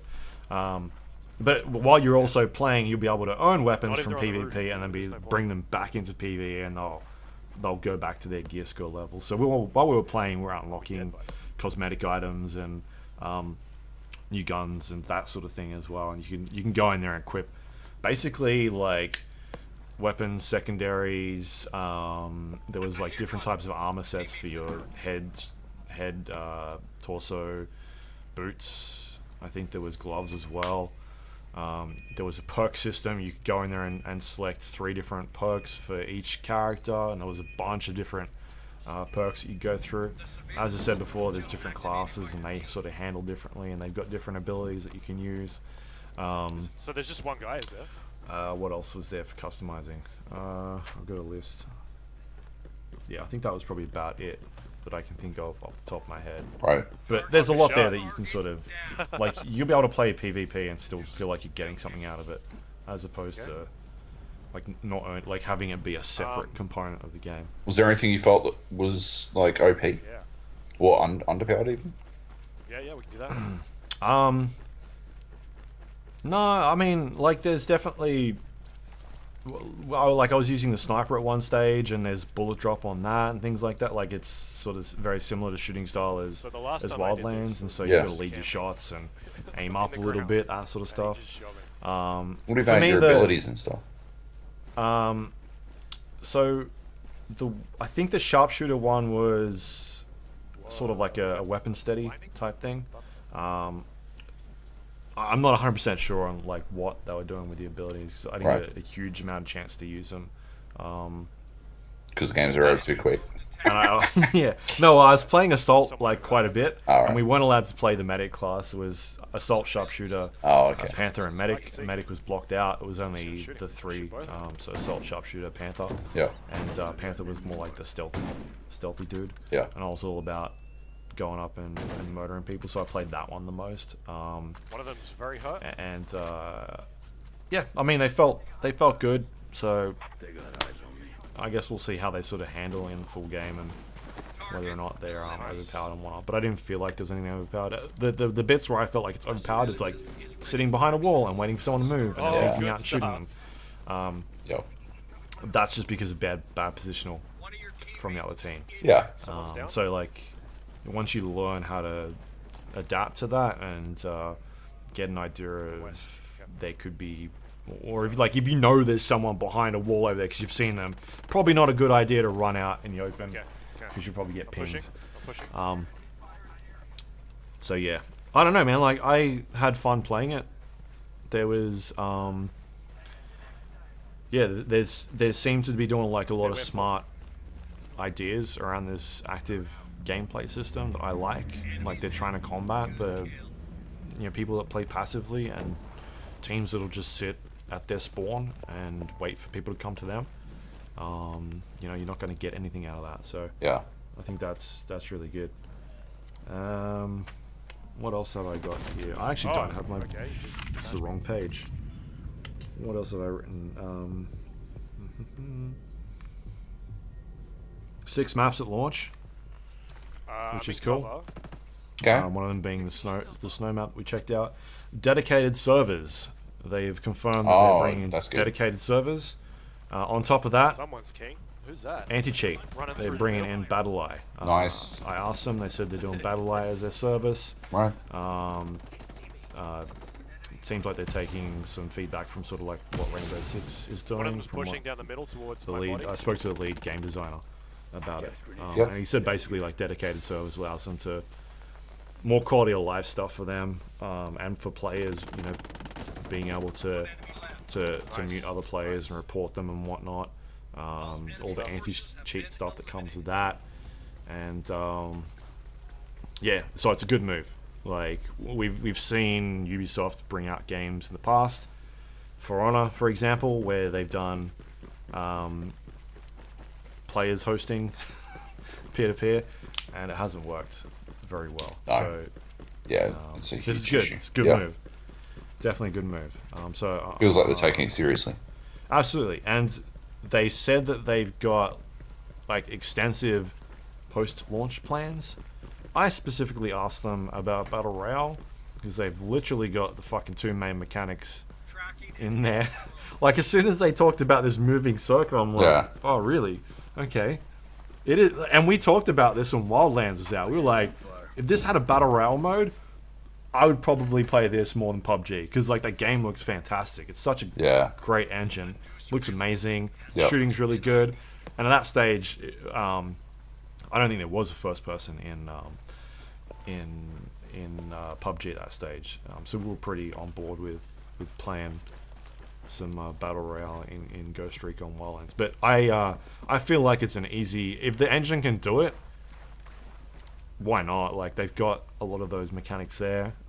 They said they're 100% focused on PvP at launch. So whether or not that's something that comes later on, they wouldn't tell me. Surely it does. But they've literally got a fucking moving circle with a blue zone. Yeah. That where you take tick damage, and they've got a randomized loot system. It's not really, you're not picking up guns and that sort of thing. Yeah. You're picking up utility items. But there's the fundamentals exist. Yeah. So I mean, it's whether they can do it on that engine is one thing, but they've got the basics in there at the moment.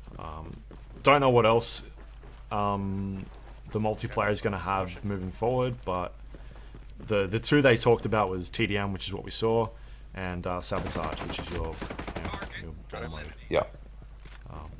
But anyway, skill-based matchmaking, he said to me, and no bullet penetration in multiplayer. That's crazy. Basically, they want they don't want you to have to like second guess whether or not the thing you're standing behind you won't get shot through. They want to sort of make it a bit more, readable, like binary, not like more binary for players. And that was, I guess, that were the 2 things I asked them, nerdy questions. But yeah, anyway, I enjoyed it. I thought it sounds awesome. I mean, it's a huge step up from that last game. Like I had fun playing that Ghost War, but the things that got me was that, like I felt like the marking system was way too, Whoever's on the roof. way too like lenient, and it sounds like they've toned that down a bunch. And the other thing was that you kind of had situations where, and we saw it a lot, where like a team would not move from their spawn. I'm coming back to get a revive. Like I specifically remember playing like what was it, like the coal. It's like the coal mine area, and like you would just have a team just basically sit there and camp. And like we'd push up in the middle, and they just wouldn't move from like a hill. And we were adopting all of the risk basically. Yeah, by moving. Yeah. And like someone will get trapped behind a fucking crane, and they couldn't, and a couple barrels, and they couldn't really move. Yeah. And so hopefully these new mechanics that they put in stops that happening, because like we go into a house now and we pick up all the items, and all of a sudden you've got a drone. You can put the drone in the air, and whether or not you mark somebody, you'll know where someone is because you get the noise the sound marker from them, so you know generally where one of those players is. Side. And if all 4 of us are going out and getting this gear, all of a sudden we've got drones and all sorts of gadgets that we can use, and you know, you start getting that advantage straight away. So yeah, it's really smart game design, and I'm hoping it plays as fun as what we played on the day. So looks promising.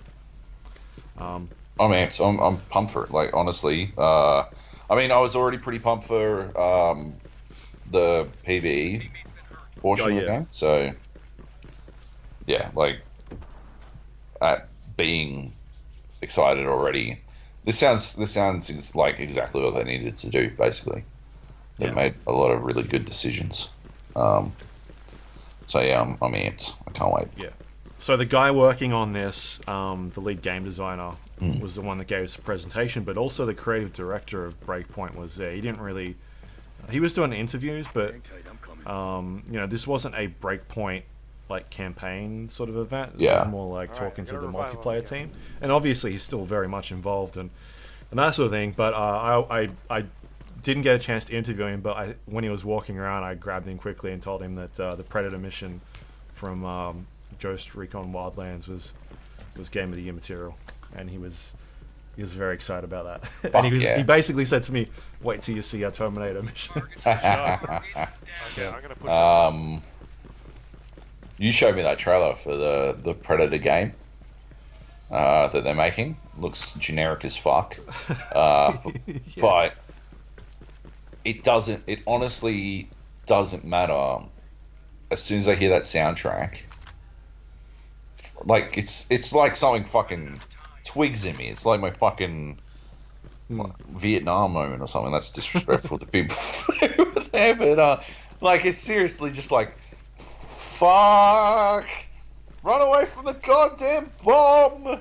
Fucking that mission was spectacularly done. And yeah, like, it was hard as fuck. It was too hard. It was super hard. Yeah, we took us a couple goes. Too hard, but it was so worth it. It was so fucking worth it. And yeah, I'm there for a fucking. There's no way the Terminator mission can possibly compete. I mean, it was too perfect, right? For Wildlands, for what Wildlands was, and for what Predator is, it was too perfect a mashup. I just don't have a strong connection between Commandos taking on Terminator, right? Like, it's just not something that I'm like fucking mentally connected with. Like, I 100% I'll play it, but yeah, these were Commandos in Wildlands taking on a Predator in fucking Bolivia. Like, it's pretty fucking close to on point. It's pretty close to the pure experience. Yeah, so I don't know. Anyway, nevertheless, I'm fucking there. It should be good. I can't wait for fucking Breakpoint. Yeah. I'll go wide. Yeah, absolutely. Anything else? No, that was it. Who was the worst team there? It was kind of hard to, like, we didn't realize we were playing other people until a couple rounds in. We thought we were just stomping the US team over and over again. Right. But it until we looked on the board and it had like A versus B and then A versus C, and so it turned out we were playing other teams. And every once in a while they'd be like, "Oh, we're waiting for the other teams to finish." I'm like, "Why are we waiting for the other teams to finish? Like, well, can't we just jump back in?" Because we were playing different people around. But we were very noisy. We had one of the UK guys fill in on our team. Oh yeah. Because there was only 3 of us. Was he ready for the jelly? Oh, he was. No, he was a good dude. Yeah. Nice. Yeah. And as soon as we murdered them 3-0, he was like, "We're gonna have fun." And like, he was carrying. He was doing some work. Yeah. Yeah, he was. There was one round there where he did some work. So he probably knew. Yes. All the real ones, all the real motherfuckers know. Try to get on Team Australia's team for the good time, for that to have a good time. Like, anyone at a Call of Duty event, they always knew. At the Call of Duty review events, people would literally, like, groan and complain out loud when they got matched up against the clan tag Oz because they knew what was fucking coming. They fucking knew we were gonna be dickheads teabagging all over the place. We were gonna rip the fucking shit out of them, and we were gonna be loud about it. So yeah, they'd always complain. So yeah, everyone knows. Team Australia in shooters, it's got to happen. We're too much fun. On the other hand, we're probably quiet compared to streamer sessions. Actually, having been adjacent to some streamer sessions, I know we're quiet compared to streamer sessions. Yeah. They're both there. Nevertheless. Anyway, yeah, that's all I've really got for Breakpoint. I've not seen any campaign stuff other than the videos we watched, and I wasn't a fan of that initial Breakpoint reveal, mainly because I didn't understand, like, at that stage I didn't know it was a Wildlands sequel. Yeah. Because it was very vague, and then like we started hearing about it being a Wildlands sequel, and then to me it didn't look like a Wildlands sequel. It looked like something a bit different. But yeah, like having played it, it feels like Wildlands. Like the shooting is the same and that sort of stuff. It's the other bits that I'm not sure about, like the whole injury system and being able to pick up characters and the whole weapons, like having gear scores and like how that affects shooting at and whatnot. Like that's bringing in more of the division sort of stuff to me. So we'll see how that handles, because you want it to be like tap to the head and then drop type 100%. stuff, right? I mean, a new surveillance system has just been ID'd. no, I think I signed an NDA and I can't say anything about that. Never mind. Right. Don't worry about it. We'll see. We don't have to wait long. It's out very soon. Yeah, it's true. That's true. I wouldn't be too concerned about that. Anyway, moving on. Yeah. News time. Yeah, we've managed to fill up a lot of time for a short show. This will be a short one. Yeah. You chucked Rainbow Six in there halfway through. What absolute idiots. Cool. All right, news.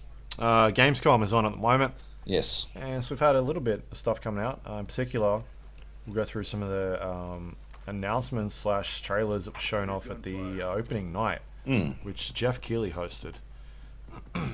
Fun little event. Kerbal Space Program 2 was announced. Now, I got a question about this. I'm going to look it up while I ask. But is this a fucking 2K production? Private division. Private division. Like, because didn't 2K buy the people who made Kerbal Space Program 1? I thought. Private division is Take-Two. Is it? Yes. What? It's Take-Two's indie label. Oh, that's what it is. Oh, fucking slick. Okay, fair enough. Yep. That answers that fucking question.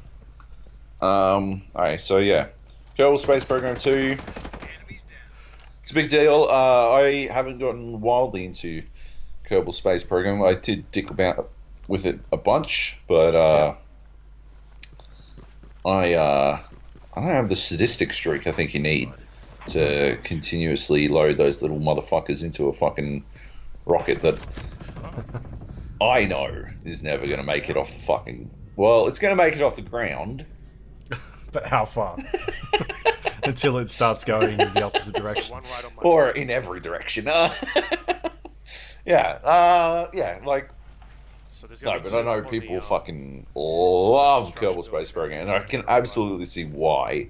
The attention to detail in the physics system is like nothing else, and they do such a good job with it. The sheer depth, you know, the idea that, or like the game of Kerbal Space Program is to make it to the moon, but you can go so much further, and you can do so much more, and I think that's fantastic. Like the idea that 100% of that game, like the 100% concept of that game, finishing the game is barely scratching the surface. It's a fucking iceberg of a game, which is really cool. Sure. And then what on top of that, like what the sequel looks like. Yeah.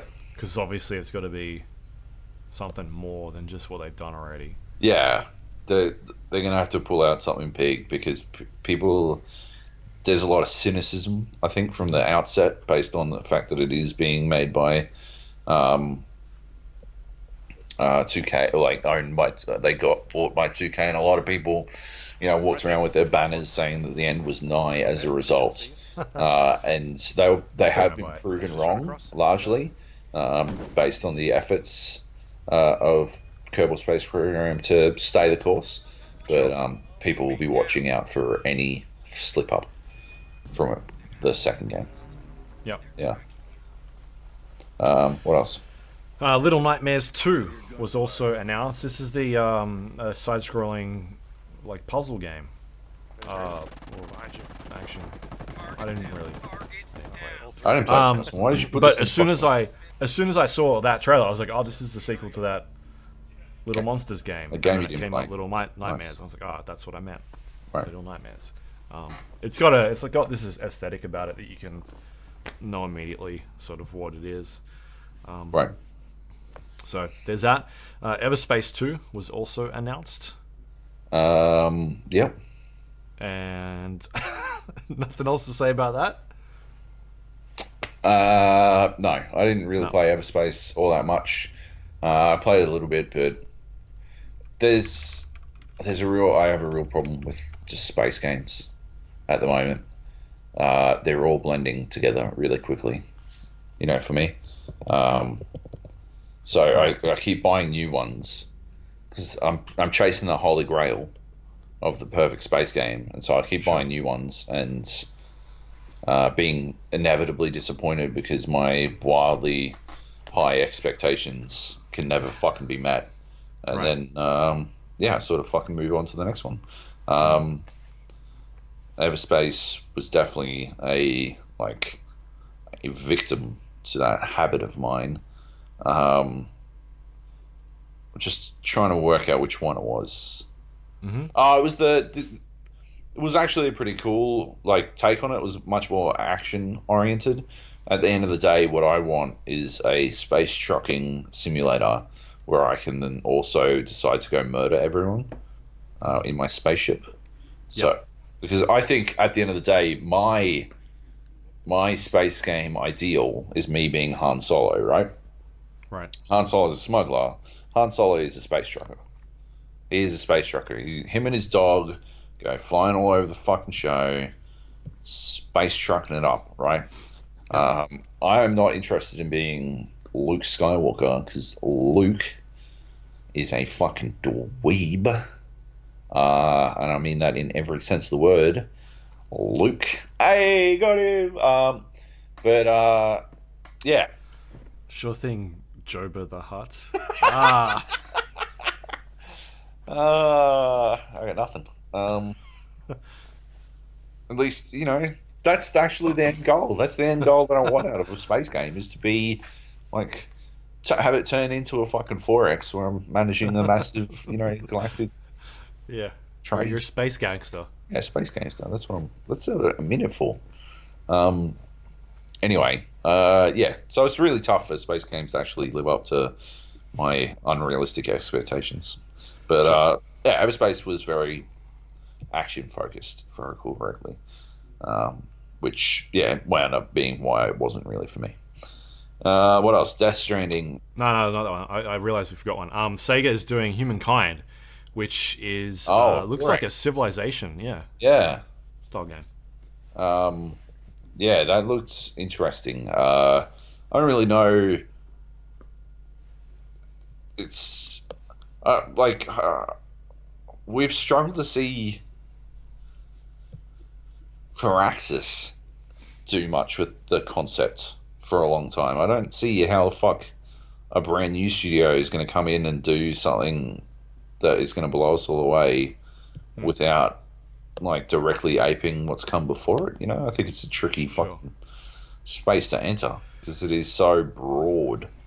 Yeah, I mean, look at the way that it's like SimCity and that sort of thing sort of went with City Skylines, and how they just came along and sort of reinvented, well, not reinvented, but reinvigorated that genre. Yeah, and that sort of stuff. So I mean, maybe it just needs a fresh new set of eyes to jump in. Sega's done, I feel like, a lot of decent stuff with the 4X games, or even just like the Total War stuff. That's them, right? They do Total War.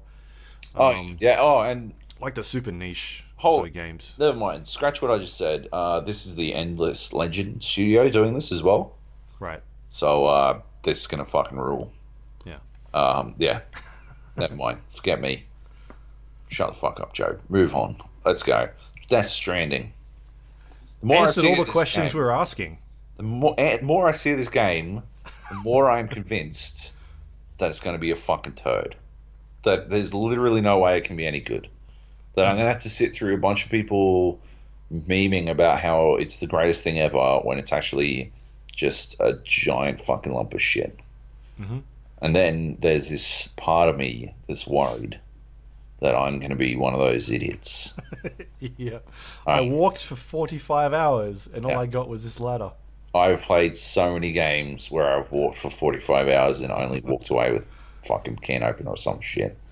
It's clearly my fucking jam. I'm such a fucking dipshit for these types of games.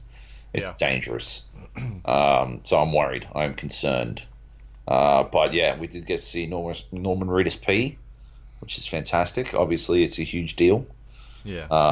That's what we've always wanted. We will apparently not get to see Norman Reedus's penis. Not until I'm on it. That's what I'm talking about. That's what I'm talking about. Yeah. What we need to do, Norman, I know you're a listener, as massive gamer, the massive gamer that you are. What we need is a complex 3D scan of your penis, so that we can appropriately mod it into Death Stranding when it releases on PC.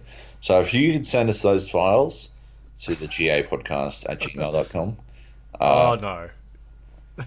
We're going to get so many emails. Don't send us pictures of penises. No.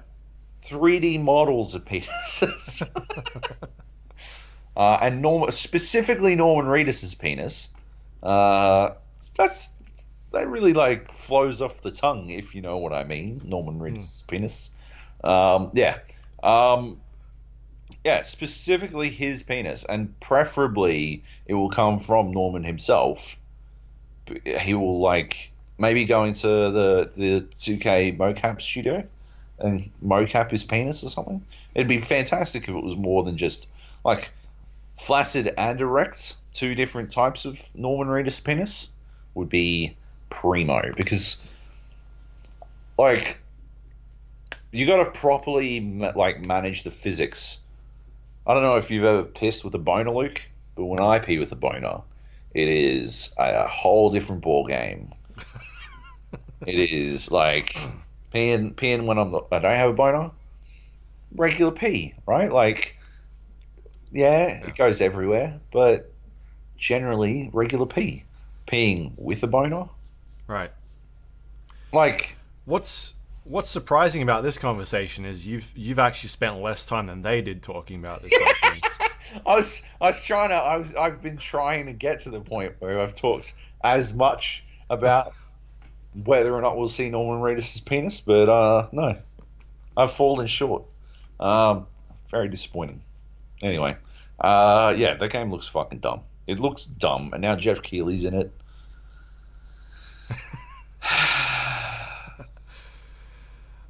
I just don't know what that game is. I still don't know what it is. Nobody fucking knows. Every time I see it, it's a guy walking around with a ladder and some boxes. Yeah. Yeah. Either we are being epically trolled, Yeah, we are. or I don't know what's happening. Like the Sony execs, surely they would have pulled this game by now if it wasn't very good. No, maybe they've come too far. They Maybe. just like stop giving him money. Now there's an idea. Maybe you got it all up front. Maybe they're like, this is why Konami turned all your fucking games into slot machines, you cunt. You really fucked us on this one, Kojima. Yeah, no, that's probably what gives me the most amount of hope. The fact that it's still coming out. Because, like, having watched that God of War documentary Yeah. and seeing how close they were to pulling that shit when it seemed fine, Yeah. you're like, those motherfuckers are ruthless. They'll just can anything. They don't give a fuck. They'll can a game that's 90% done, just to fuck it. They'll withdraw Spider-Man from the Avengers universe just to fucking throw it in Marvel's face. Like they're not governed by reason there at Sony. They're on something else. They've got some other fucking higher power working behind them, pulling the strings to push them to do things. So who knows what they're fucking getting at? But Death Strand's probably amazing because they haven't canned it yet. Yeah. But anyway, that's coming out very soon as well. Unbelievably. So we'll shocking. see. Yeah. Sounds like they're doing stuff at, was it TGS they were teasing? I only watched the playback afterwards, and I skipped when they stopped showing gameplay, so I've got no idea. Right. Yeah. All right. Next up, Borderlands 3. They talked about endgame content, which we talked about last week, so I don't know why they're talking about this. Right. They're only just getting up to what we were up to. Yeah. They're playing catch up to the gap. Yeah, anyway. Oh, you're not going to explain it? Oh, you are. Oh, I'm going to explain it. Okay. Endgame content. They're doing Proving Grounds again. Yep. And then some sort of other mode they're doing where you go to different planets looking for Iridian writings. Which I think I found some already. Playthrough event or whatever. Yeah. I don't know. That didn't seem that interesting. It seemed like Proving Grounds is the big one. It's more like a horde mode. Yeah. Type dealio. I mean, the good news is there's endgame content, which we're 3 weeks out and we hadn't heard anything about it. So yeah. I mean, at least it's something. Yep. I'm amped. Continue to be amped for that game. It's gonna be good. Mountain Blade 2. Okay. Will hit early access in 2020. Anyone who knows anything is excited for Mountain Blade 2, but it has been 7 years in development at this point, and then they're going to early access. So there are some alarm bells ringing. But yeah, nevertheless, I'm excited. March 2020, if you're about that Mountain Blade life, that is Mount and Blade, not Mountain Blade, just to be clear. Anyway, I'm excited. Let's go. Let's bring it. Bring on the Mountain Blade. Cool. Next up, we got Dead by Daylight is doing another chapter update, and this one is tied to the TV or Netflix show Stranger Things. With that, it seems like a pretty big update. They're doing a new killer, the Demogorgon, and 2 new survivors. One of them is Nancy Wheeler. The other one is Steve Harrington. Yep. And then also a new map. Yeah. So that's a lot. It's a huge DLC. Oh, which is pretty sick. I did not expect... I thought it was just going to be maybe just a survivor. I didn't expect there to be a 2. Yeah, like 2. And I didn't think there was going to be the Demogorgon. I thought it was going to be another one of those, just the one thing. But no, this is huge. The community seems pretty amped about this. As expected, Steve Harrington is now the new ace of the of the survivors. Like, you don't watch it anymore, or you haven't watched the latest season? No. Steve has had this arc. Right. He started off as a bit of a dick in the first season, but he's very much come around to like a fan favorite of that show. Right. And so yeah, like a lot of people are very excited to play as him. Nancy, they couldn't give a shit about. So yeah, I'm very excited to see like how this new character, this new killer, sort of interacts with the world. So yeah, that's like weird timing for this, especially. Like, it seemed like this could have been something they could have done when the show came out. Maybe they're running behind a little bit, but anyway, nice little tie-in. I like that they're going out and getting these properties, and doing really cool things with them. So that's a lot of fun. Is there any property that you would suggest they go after? Predator. Like anything? Okay, that's yeah. I feel like that'd be a bit broken. He just sets off the nuke and then what? I guess he could just run around. No, that's actually I mean, they've basically got the Wraith in there, right? And that he's pretty much the Predator, just with a bell. I think a Predator would be more mobile. He'd definitely be OP. It wouldn't really work. No. You're like, why is this fucking Predator walking around? Like Terminator, there you go. Terminator walks around. Yeah. And he can only punch people, though. He doesn't get a gun. Yeah. Why would he put Movie's coming out soon. That is true. I am nervous. Yeah, it'd have to be like what's a strong horror film that hasn't been represented? They've done all that sort of stuff. Friday the 13th? Yeah, they've done that. They've done Leatherface. They've done Nightmare on Elm Street. They've done Saw. Scream. Did Scream. They've done Scream. Yeah. They've gone after them. They're spending some money over there. What about Scary Movie? That's the same thing. Mostly just parodies. That's true. Yeah, I don't know. Something like full-blown a Ghostbusters. You could have Slimer. And you could have one dude Ghostbuster and one lady Ghostbuster. Just to really upset everyone. Yeah. And on that, just one lady Ghostbuster. Yeah. No Slimer even. And on their map, instead of doing generators, you'd repair proton packs, and you'd have to banish the ghost. Okay. Or the demon, or whatever. Yeah. Yeah, that'd work. Cool. No, we did it. We got the next one. Yep, done it. Next up, GameStops and Game Informers have had layoffs today. It was announced. From what I understand, there is probably about 100, 7 or 8 employees over at Game Informer. Yeah, and 100 like management positions. Yep. Dissolved at GameStop. Yeah. It's a bad day to be working at GameStop, and I feel bad for the Game Informer staff. It's a shame for people who want like we're subscribed to Game Informer.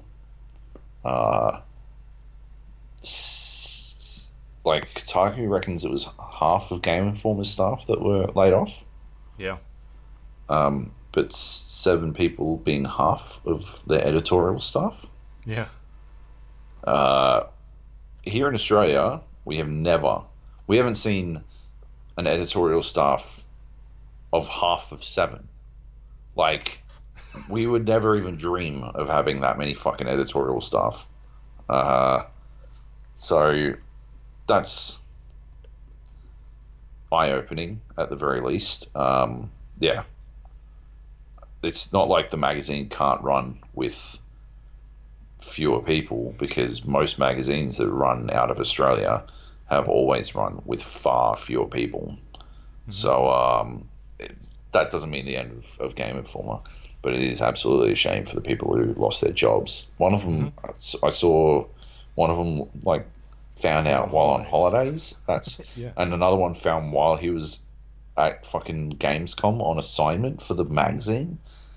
That's fucked. Like, that's fucking some dog shit work from management. So yeah, I would be grumpy. I'm very grumpy on their behalf. But yeah, I mean, it's a sign of how things are going, right? A lot of move to digital. We've seen digital like increase a lot. This is not just on the media side, but just game sales in general. Yeah.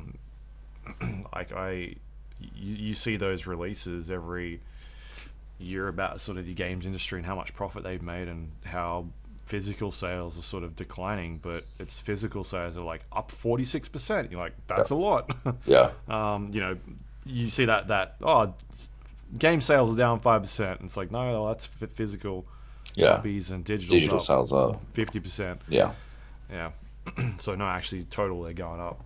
I don't know if I talked about this on here, but I remember putting on social media, my local JB Hi-Fi is not selling movies or music anymore in their store. They've ripped it all out. Yeah. And I was talking to the guy down there that I see all the time, and he's like, yeah, there's no money in that anymore. Right. They're getting rid of it. So, I mean, I don't know if that's a sign of things to come. I'm sure there'll definitely be JB Hi-Fis around in Australia that'll still have them, but it looks like they're starting to get rid of that stuff even in some of their stores. So, yeah, bit shit. Because I'm the type of person who likes having, at least in movies, I like physical movies. Yeah, you Games, can I buy don't. them online, can't you? Like, why the fuck can't you buy a fucking game and have it delivered? Oh yeah, no, Sorry, I a mean movie like. and have it delivered. Why can't you buy a fucking 4K Blu-ray and have that delivered? Why do you have to go down Oh, to absolutely. shops? But I'm saying that even then we'll get to a point where I feel like that stuff will start to Right. go away. I like having digital PC games sometimes, like, or most of the time I'll buy them Largely, digitally. I want all my games to be digital. But when I go to in a store, like a console game, I like having a physical disc for a console game. No, I don't care. And yeah, I don't know. That's just the way I generally roll. So That's because you're old. I'm an old man. I want Old my man things. Luke. Old man Luke wants his fucking physical fucking shit. Yeah, anyway. Want my things. Things. So yeah, that's a bit shit. Next up, we've got Sony acquires Insomniac Games. Yeah. These are I guess recently they made the Spider-Man PlayStation 4 game. Seems like Sony's way of tying them up for the next couple of years for Spider-Man games. Stable of first-party Sony developers is getting way, way out of hand. It's fucking huge now, eh? They've got such a impressive roster of studios now. Like, I know that Microsoft has spent big acquiring a few, but Sony's been doing it over such a longer time that, yeah, they just wind up. They now got like some of the just absolute best in the business. And obviously they've built some of the best. Santa Monica Studios is out of control, you know. So, yeah, Insomniac joins some very good, high-quality talent. Yeah. Yeah. I mean, we've got like Sucker Punch working on. They were the infamous team. Yeah. Well, I mean, they've pretty much basically worked on Sony stuff for like 20, 25 years, and they made a bunch of the infamous stuff, which is really good, and now they're making Ghost of Tsushima. But yeah, I mean, there's plenty of studios out there they've been picking up, and I think like that Spider-Man game in particular was excellent. Yeah. And they were obviously going to be making a sequel to that. Yeah. And possibly another one after that, so why not pick them up? Yeah. If they're going to be tied down for the next 10 years plus anyway. So it's a good move. And apparently at Gamescom they're talking about like being happy to port their first-party PlayStation titles to PC in the future as well. So yeah, there's no reason they'll still get that revenue when it sells on PC. Yeah. So yeah, it makes sense from that perspective as well. I don't know how that's gonna, seeing how Spider-Man is their big showcase for the power of the SSD. I don't know how that's going to go for the PlayStation 5, but yeah, it's an interesting time for PlayStation for sure. Yep. Yep. Cool. Next up, we've had a bunch of games refuse classification in Australia. What year is it? It's pretty weird. I do have a list. This was all like within the span of like A couple of days. Yeah. So we talked about the DayZ stuff the last couple of weeks. Yep. And then this week it feels like there was a bunch. We got Hotline Miami. Collection. Yep. Yep. Kingdom Come Deliverance. We Yep. Happy Few. Yep. And some Rockstar game. Possibly Red Dead Redemption. Possibly, yeah. Red Dead Redemption DLC. 2. Sorry? Red Dead Redemption 2. Is that what it's called? 2 DLC, yes. Yeah. DLC for number 2, yes. And yeah, nobody really knows what that one is. No. But It's a mystery. it's called Bonaire. The only reason people think it might be Red Dead related is because Bonaire is apparently an island somewhat close to where the fictional island you wind up on in Chapter 4 of RDR2 is. Yeah, I don't know. I don't really know what to make of any of that, to be honest. The reality is, right, the fact that you could like it got RC'd. They all got RC'd, and you could still purchase all of them for fucking. I think it was like nearly 24 hours after they were RC'd on digitally. They've been removed from digital stores now, but obviously you can still very easily acquire them by VPNing wherever the fuck you want in the world. It's so easy to do if you care enough to get them, or don't already own them, which I do for. What was the third one again? We Happy Few? Yeah, I don't Kingdom own that. Come? I don't own that. I do own Kingdom Come. I own Hotline Miami. I own RDR2, or if it happens to be that, I don't own We Happy Few, but I already own all the fucking RC games, and have done forever. I already own DayZ. Yeah, like, it's such a fucking toothless tiger move. It just shows how far behind the times they are at the classification board.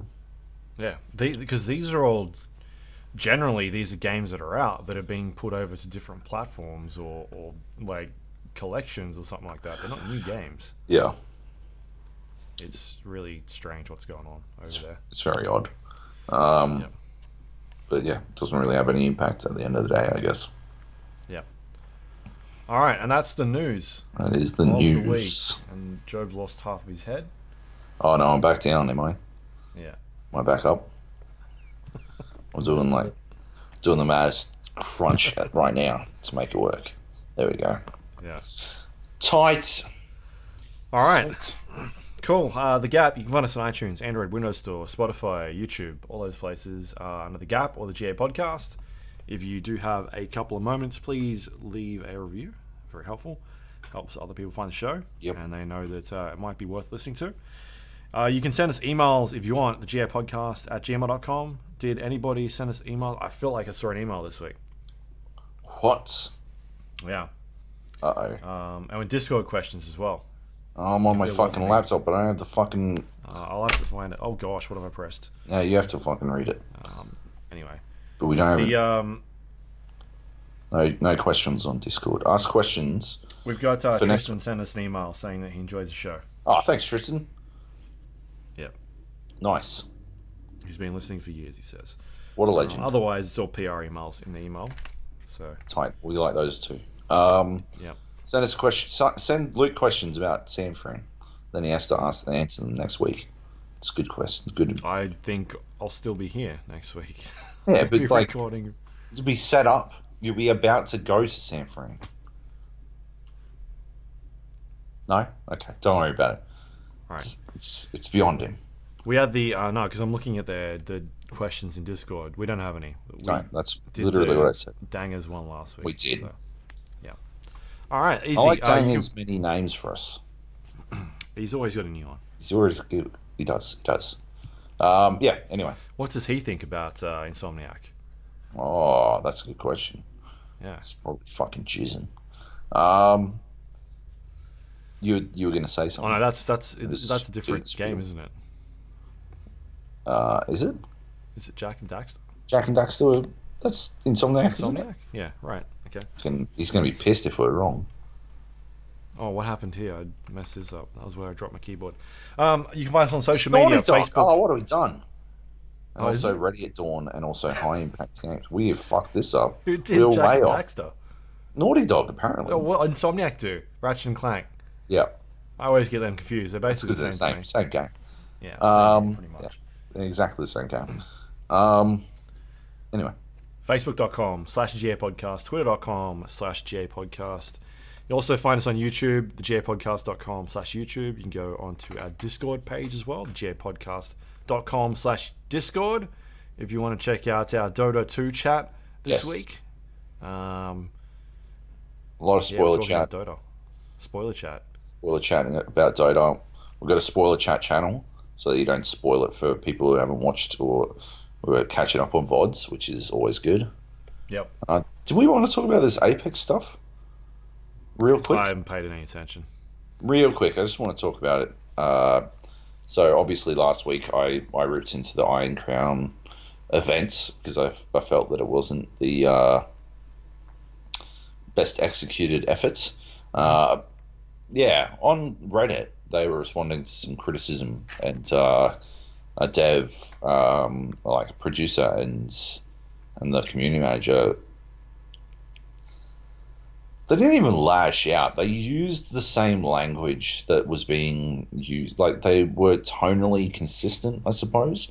Like, someone was literally swearing at them, and one of them clapped back and said, like, someone was being a dick.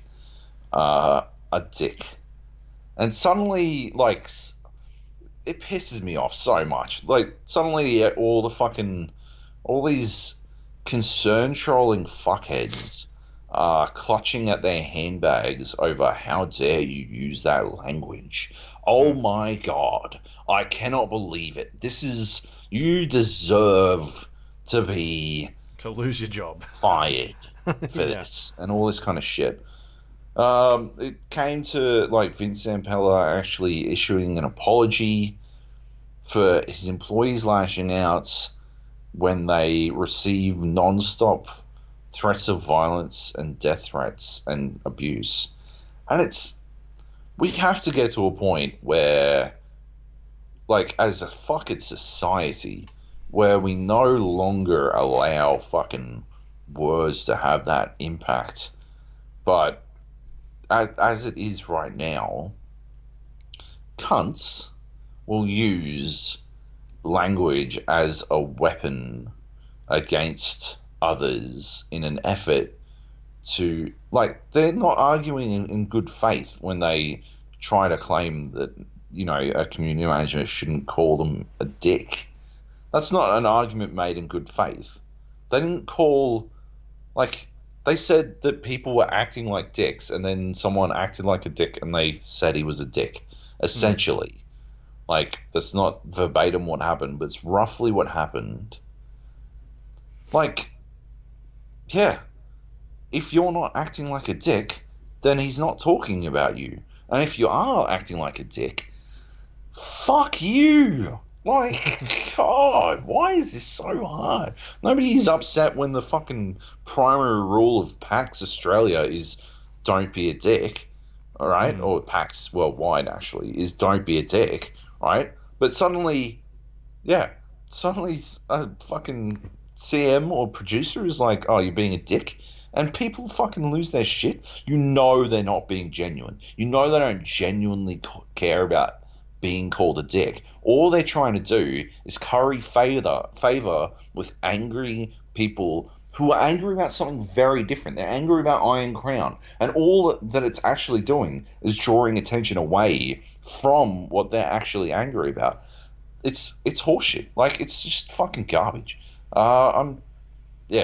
Developers should be able to call people dicks if they're being fucking dicks. Everyone should be able to call someone a dick if they're being dicks.